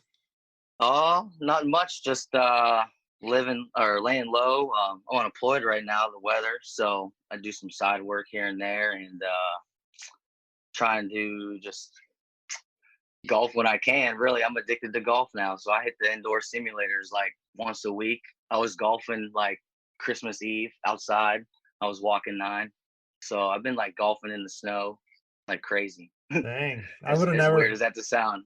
I would have never guessed. I would have never guessed that you turned into a I'm golf hooked. guy. And I'm not a I'm golf hooked. hater. I'm not a golf hater by any means. Oh, I used to be. I've told you before that I wish that we weren't that far apart so we could do it together. But someday I'll make a trip out to Ohio and have you teach me your ways. But yeah, Oh, you love it. in the meantime, I know that you're still obviously into the four-wheeler scene and stuff. And obviously we've had you on a few times now, and love having you on to be able to talk racing and kind of get those kind of vibes flowing. So yeah, tonight Definitely. the plan is to cover a wide array of topics. We had a bunch of suggestions from our listeners, and so make sure you bring some of that enthusiasm from your Pulp MX voicemails and whatnot, and bring that All right, enthusiasm, and let's kind of hit the ground running here. let's do it. All right, man. So I want to start with this because people have been loving the throwback content that we've been putting out there. So what is your first memory of seeing ATV motocross, or like kind of being introduced to like ATV pro class racing? What are your first memories of that? Probably back in 2008, High Point. Brian Jenkins had talked me and my dad and my family to go there and race because he had helped me out at the local scene. I was just racing woodsman, and he was like, dude, you need to come out, race a real track. There's way more competition. So that was my first ever time getting to see like pros and like the pits, and I was blown away. I'd never seen factory rigs. I've never seen a vendor's row. I've never seen a track that big, honestly, until 2008. So I was blown away by it. And I mean, I'd walk around, my mom and dad, we walked the pits and checked out all the rides, and just we're kind of taking it all in at first. Like, it was mind blowing. Yeah, I knew that you were kind of a late bloomer, so I was really curious to know what year this was going to fall, because I mean, it's actually kind of crazy to think that like 5 years later or whatever, I mean, you're, at the front of pro-am races, and actually like 5 or 6 years later, you're already a pro. So that's pretty crazy how quick your trajectory or whatever was there. But for me, it's like, it's way farther back than that. Like Yeah, probably like 95, 6, 7, somewhere in there. I remember like way back.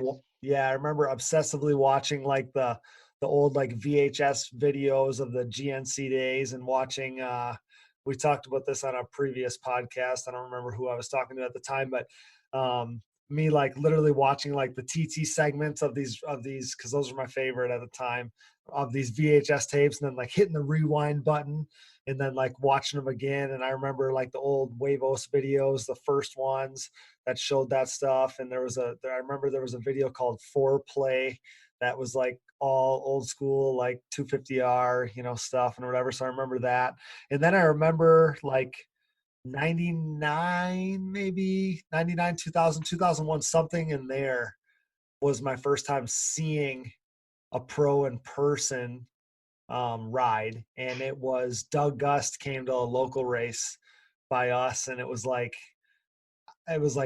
God had landed. Right. It was Right. like to me, it was like Doug Gust and Ricky Carmichael and Brett Favre and like all these people were on Yeah. like the Yeah. same, like literally the Yep. level playing field to me. That, Like, yeah, that's how I not to jump you off, but that when I did get to see Josh Upperman race at a local track, Malvern, and the first time I got to see him ride, I hung out with his cousins who raced in my class. So he actually pitted with us that day.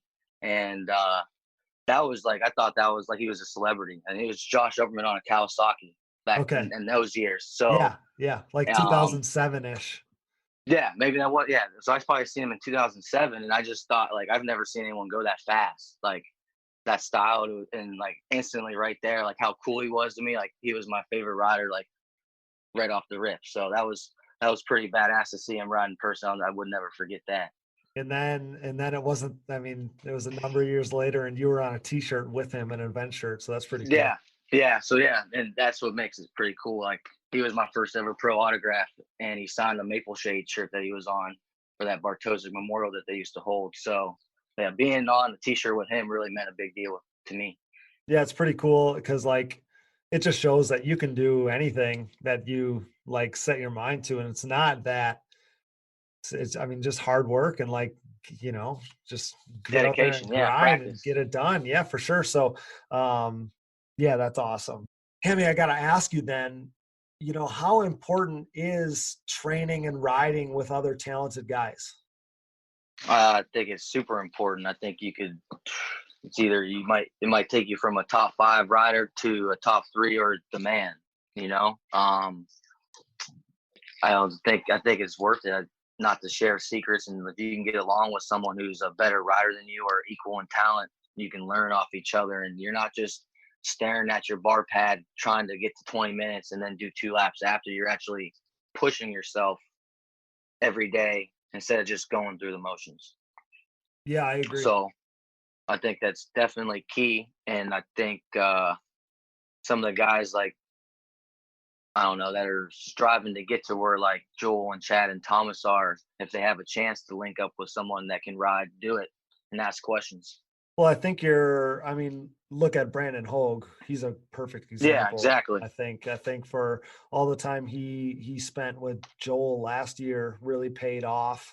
But I think you're seeing more and more guys do it. Maybe that's coming from kind of what you see from the dirt bike world and all those guys racing together or whatever. But you got Thomas and the Ford boys are together. Jeffrey and Joel are now together, feeding off each other. Like we said, Brandon in the past, and yeah, so it's just more fast guys riding together. I think is a good thing. And I think that's kind of where I went wrong, to be honest. If that would be the first thing I would change. The problem is that I never had the luxury of like living on the road, so I couldn't. You and I stayed in Florida and we did some preseason training. That was always kind of a normal That thing was for what, me. a month we did? Right. I mean, that was a normal thing for me, but that after that month, I mean, I was strapped then, so I couldn't go and stay on the East Coast when we were racing over there and stay with so-and-so, or, stay down south in between races with whoever, stay in Texas. And there's people that do that. And I think that you see, the steps that they kind of take because of that. I really wish that I would have aligned myself with another pro or a past pro who could have kind of showed me the ropes, and then we could have, rode together and stuff. And that's just not something that I was able to do, especially coming from Wisconsin too. I mean, that obviously has limitations in itself, but they always talk about any pro sport, but in racing too, how the sport just kind of slows down for you. Yeah. And I just never felt like that really happened for me. I feel like it's slower today, and I feel like I'm better today than ever before. But also, like in my pro class career, I think I lost some of the fun for me. Definitely. And then as it became like a strenuous process, it was just it was tough. And then now I'm having more fun than ever, and I feel like I'm faster than ever and stuff. But anyways, I think that aligning yourself with another guy and riding with talented riders is like should be a priority of all these guys. Yeah, all of them are down there at Waldo with their clickers and they're timing one another, and they know where everyone else is at. So yeah, for sure. So obviously we and I've seen guys clocking in, showing posts and stuff from being down at Waldo. Those are some good times down there with you and I. We stayed at Waldo there, and that was those are some of my favorite memories. Oh, definitely. That was one of the funnest months, if not the funnest month of my life, just training and waking up every day and stretching, getting my bike ready. We'd ride, do our motos. We'd go to the steps and run at the Gator Stadium. Girls are everywhere. Chipotle. I mean, it's sunny out. It's better than Ohio. And we're doing what we love to do with my best friend. So, I mean, just, I mean, what more could you ask for? We talk Yeah. about all the time how we wish we could just go back and relive that whole month, and we probably wouldn't change a damn thing. No, I felt like we worked really hard. I really did. But we still We were could have able worked to. harder. Yeah, but we Yeah. definitely worked hard. Yeah, I think we definitely worked hard. And I think that we still were able to have some fun. I think we enjoyed every step of the way, and that was just that was a really good time. That was the closest I had ever been to riding with another guy that was like my speed, constantly. And yeah, that was a blast. And but yeah, They I mean, took good care of the track that year too. They yeah, let us, like, I remember they asked us what, because there's a shit ton of people down there. Me, you, Ronnie, Fix, Suggs, um, just a bunch of people, and Luke Shepard, they had him running dozers and fixing shit. Like, yep. that's kind of cool. They let us totally tune the track how we wanted to. We pretty much took over that place. Yeah. Well, I remember it must have been the year before 2012, because you stayed with me in 2013, right? Going into 13. Yeah. Yes. Yeah. So 2012 is when we were kind of frenemies down there. And and I remember a good friend of mine now, Derek Schwartzfeger, Yeah. he was doing some of the track work and helped with some of the equipment and stuff like that. And then that next year, I don't remember if that equipment was still there or something like that, but I think that really helped out those guys. Track was great. And but yeah, I mean, you know how it goes. Like, I feel like there was people that had avoided riding with each other. And oh yeah, when we rode, no one rode with me and you. We would be the first ones on the track, and Fix and all of his homies would be with their clickers, like, watching us. They'd never want to ride with us. I never understood it. They would wait till like 4 PM. It's tough for everybody. So yeah, I mean, that's but those are the days, so I see the videos of people doing it now, and I'm like, dang, these kids, it just seems like a blast. So, all right, jumping back in here, and hey, Hammy, by the way, were you one of those people that thought that Digger actually attempted Laraco's leap? Yeah, I was. Because I always was told he went back to the fence and they cleared him a path, and it was like something cool. I'd be like, hey, man, hey, Mom, this Doug Gus hit that shit back in the day, they say, on his 400. I don't know. I believed it.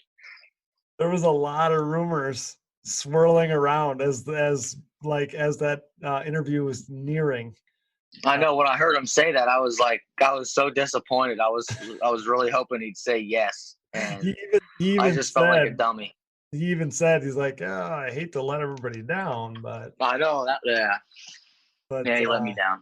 That was funny. I knew that he hadn't jumped it, so it was good to. I did get to ride at his house once, and I thank him for that. That was cool.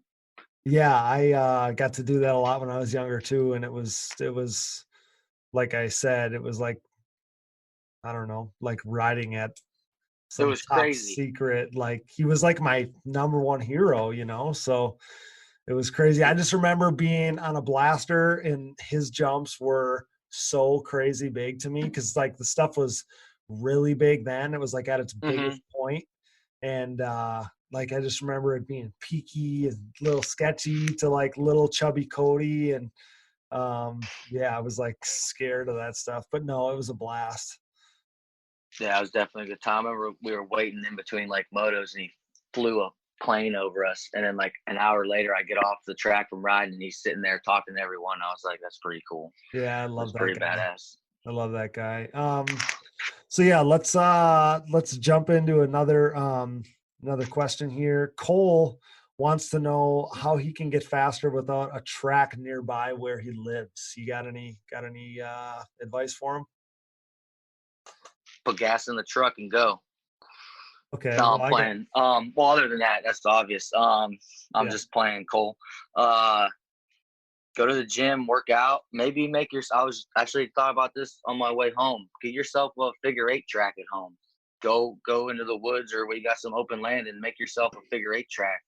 I seen back then, I think someone had a video, and Cody Gibson and Joel and their cowies were racing, like bumping each other in a figure 8, just learning, trying to do their corners better. You can get better doing. You don't need a track to get better.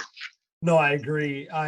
That's what I would tell them is, I spent literally tens of thousands of hours riding in the field next to the shop.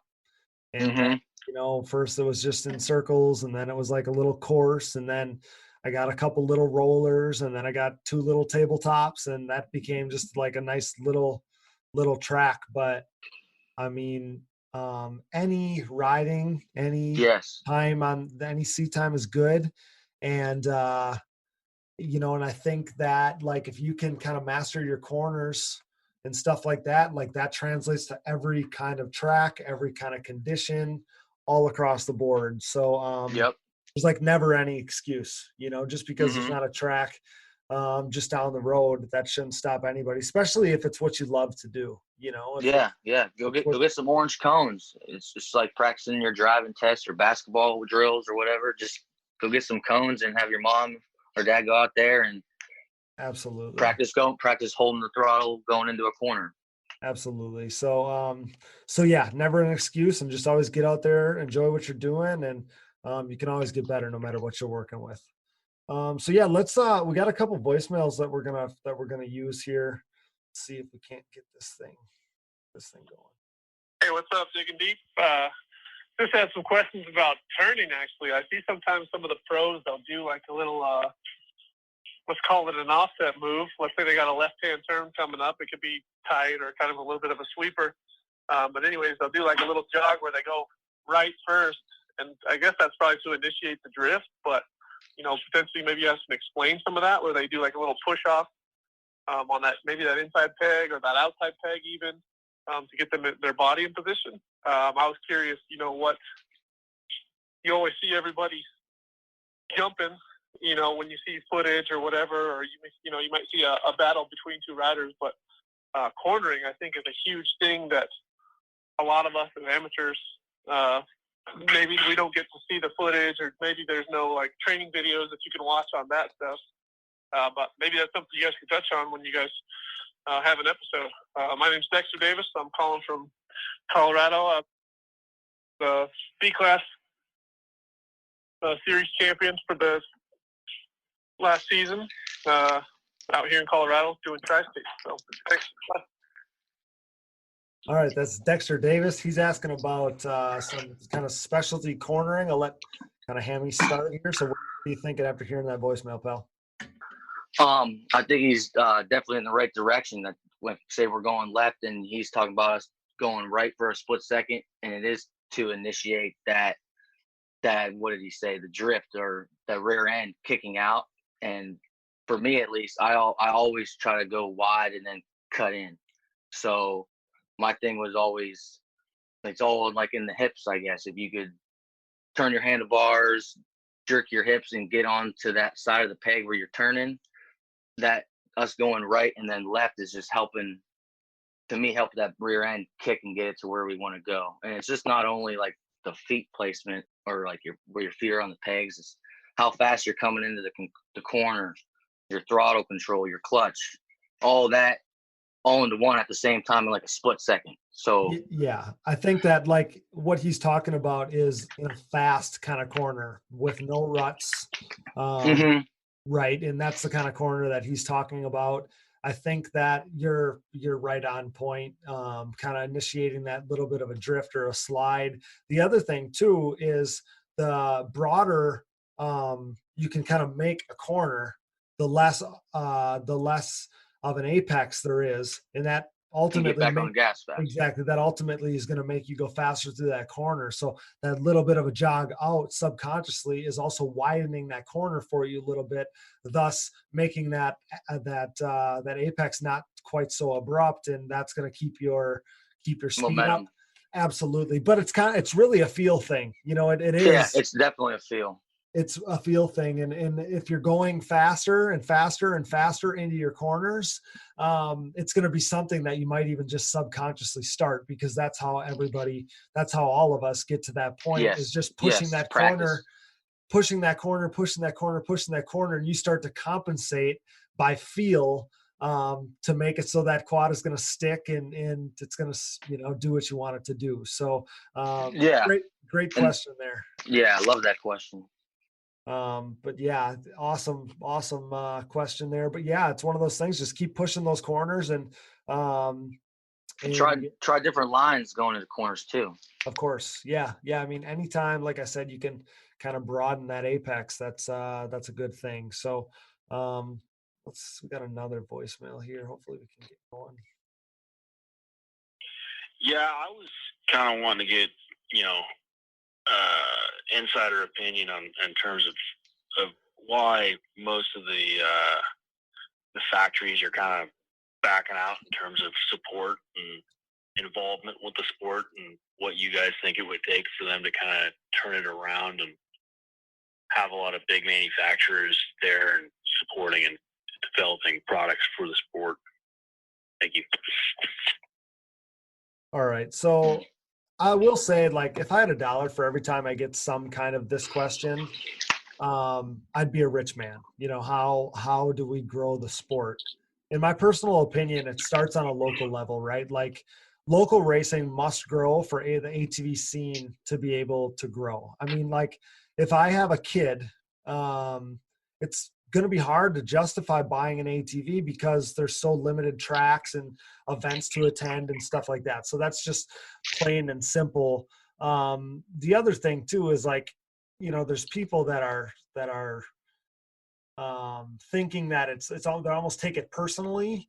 And it's just that the ATV sport market is at kind of like a standstill right now, and you're not going to see anybody pump a bunch of money into it. So, but I think for me, in my opinion, it starts on a local level. You're not going to just see, the factories pump a bunch of money into racing if we don't have kids and, weekend warriors and stuff out there buying sport ATVs. The thing is, it's like a cult following. Everybody here, everybody entrenched in the sport loves it and adores it, but it needs to start from the bottom up, I guess. I agree. Definitely. I think the more people that could see what we do would help. I think like Daytona, for instance, I really wish that there was a way that, I know it'll never happen, I'm sure them guys have tried, but if there's a way that we could race, for the pros race on a Friday or Saturday compared to a Tuesday, I just think there's going to be more people watching. And if they don't change the track so much for the amateur bikes from the Ricky Carmichael shit, so give the pros a chance to ride what the pro dirt bikes are doing and show people kind of like what they did at Ironman. Show them like that these guys are the real deal. Give us a shot. Give guys like Joel and Chad Jeffrey that will hit the big jumps, that will hit the big triples. Give us a chance to show what these quads and what these guys can really do instead of babying it down so much. Well, I was going to say at Ironman, they did that, And they did that at Ironman. But I think, and like, that was Daytona on Supercross. Yep. I mean, Supercross is bigger than motocross. More people watch Supercross than they do outdoor motocross. So that would be our chance, I feel like.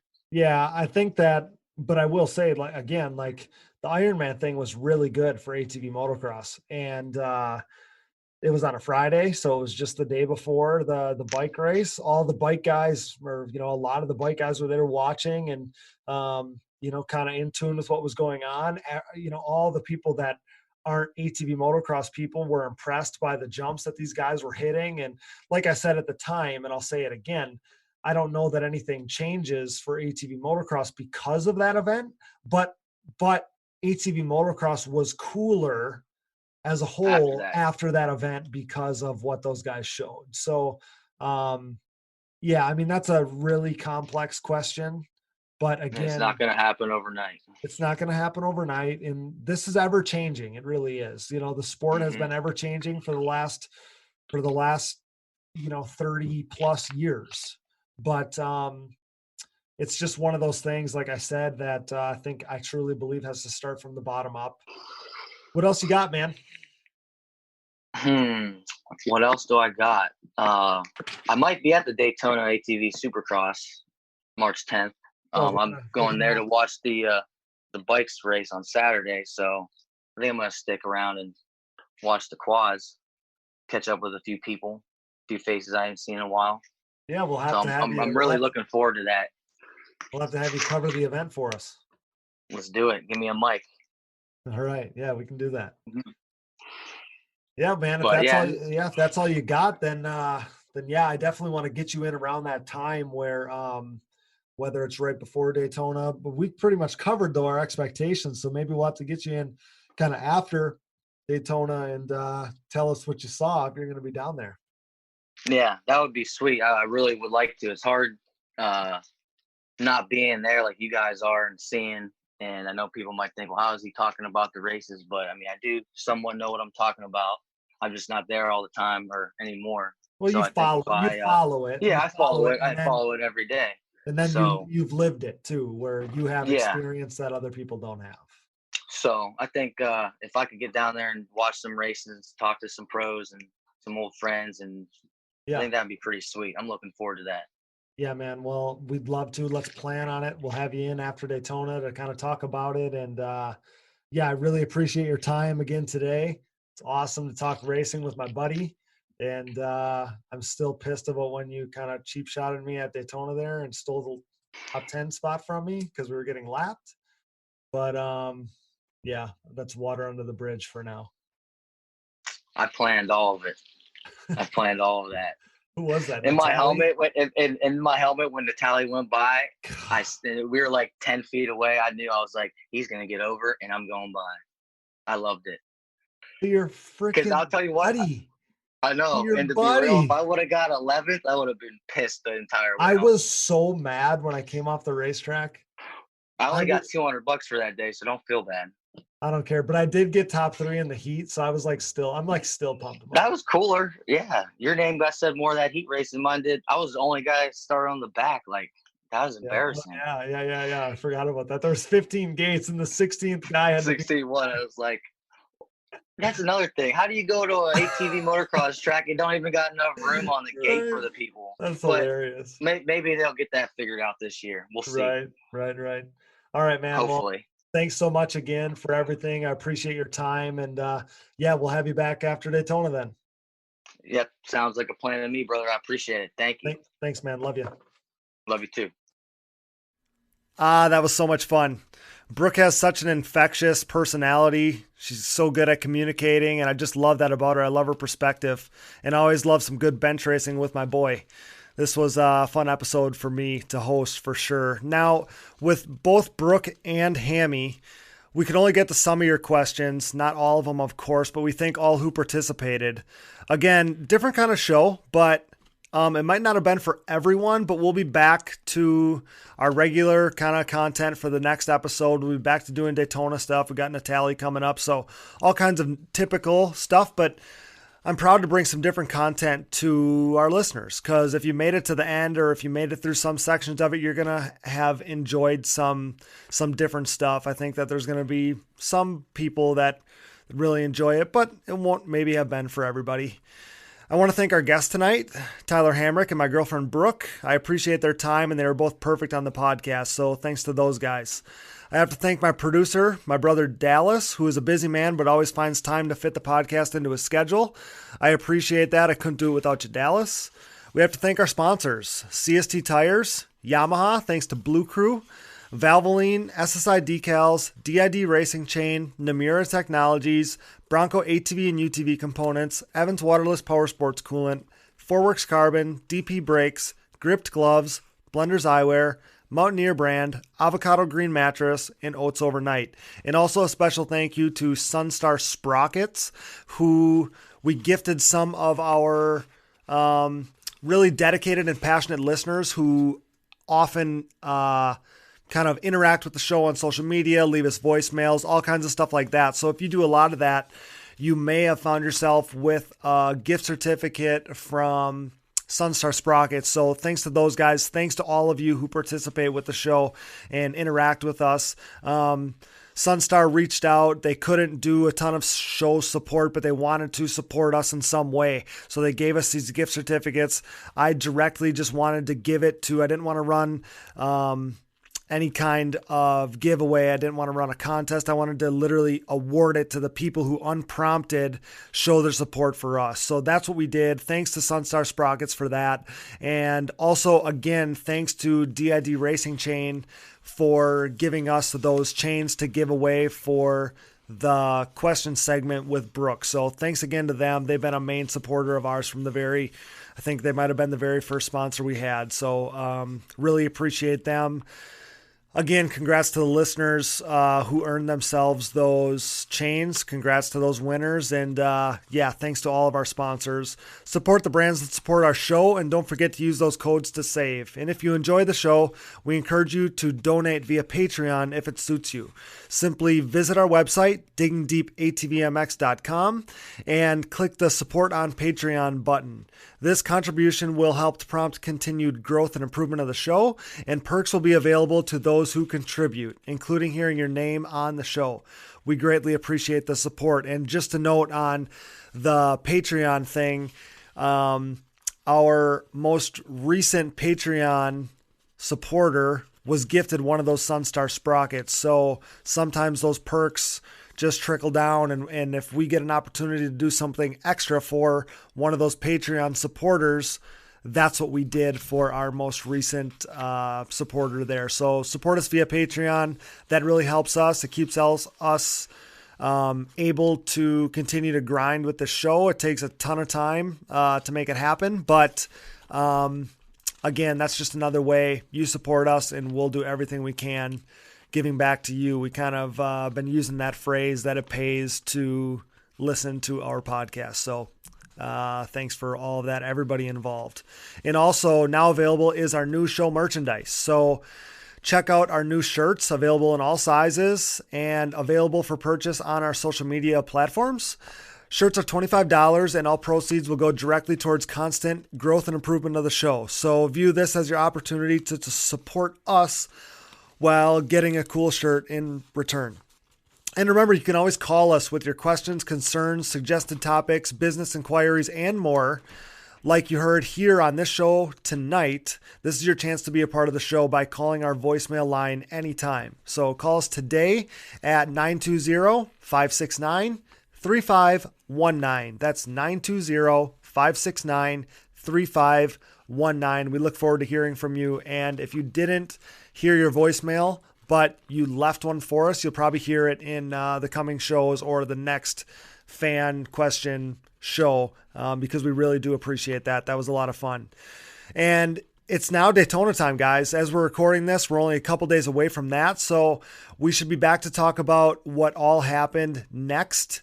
On the next episode, we'll talk all about the Daytona ATV Supercross and what happened down there. And we also have our episode with John Natale coming up, as well as Cody Gibson, Gary Denton, hopefully Jeffrey Rastrelli, and so much more. So needless to say, you won't want to miss what's coming up. And the best way to ensure you won't miss a thing is to subscribe to the show on iTunes, on Spotify, on Google Play, wherever you find your podcasts.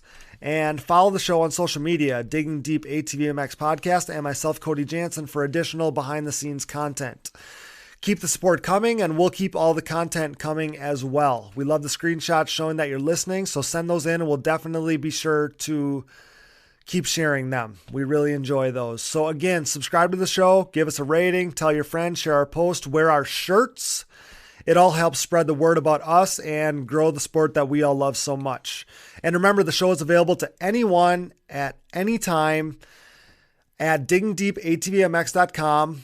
Where you can also find our sponsors and discount codes all in one place. So check out our website. It's a one-stop shop for everything about the podcast, and you can access our old shows. So definitely check us out there. Again, you can find our sponsors there, our discount codes.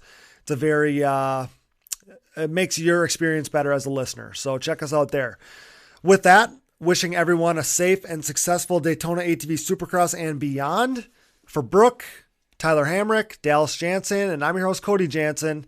Thanks for listening to the #1 podcast in ATV racing. And until next time, thanks for joining us in digging deep with the stars of ATV motocross.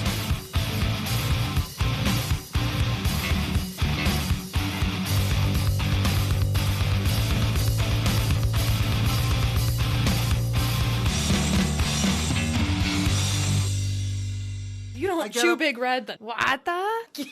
Like, He's got more DNFs than James Stewart. See ya. Love ya.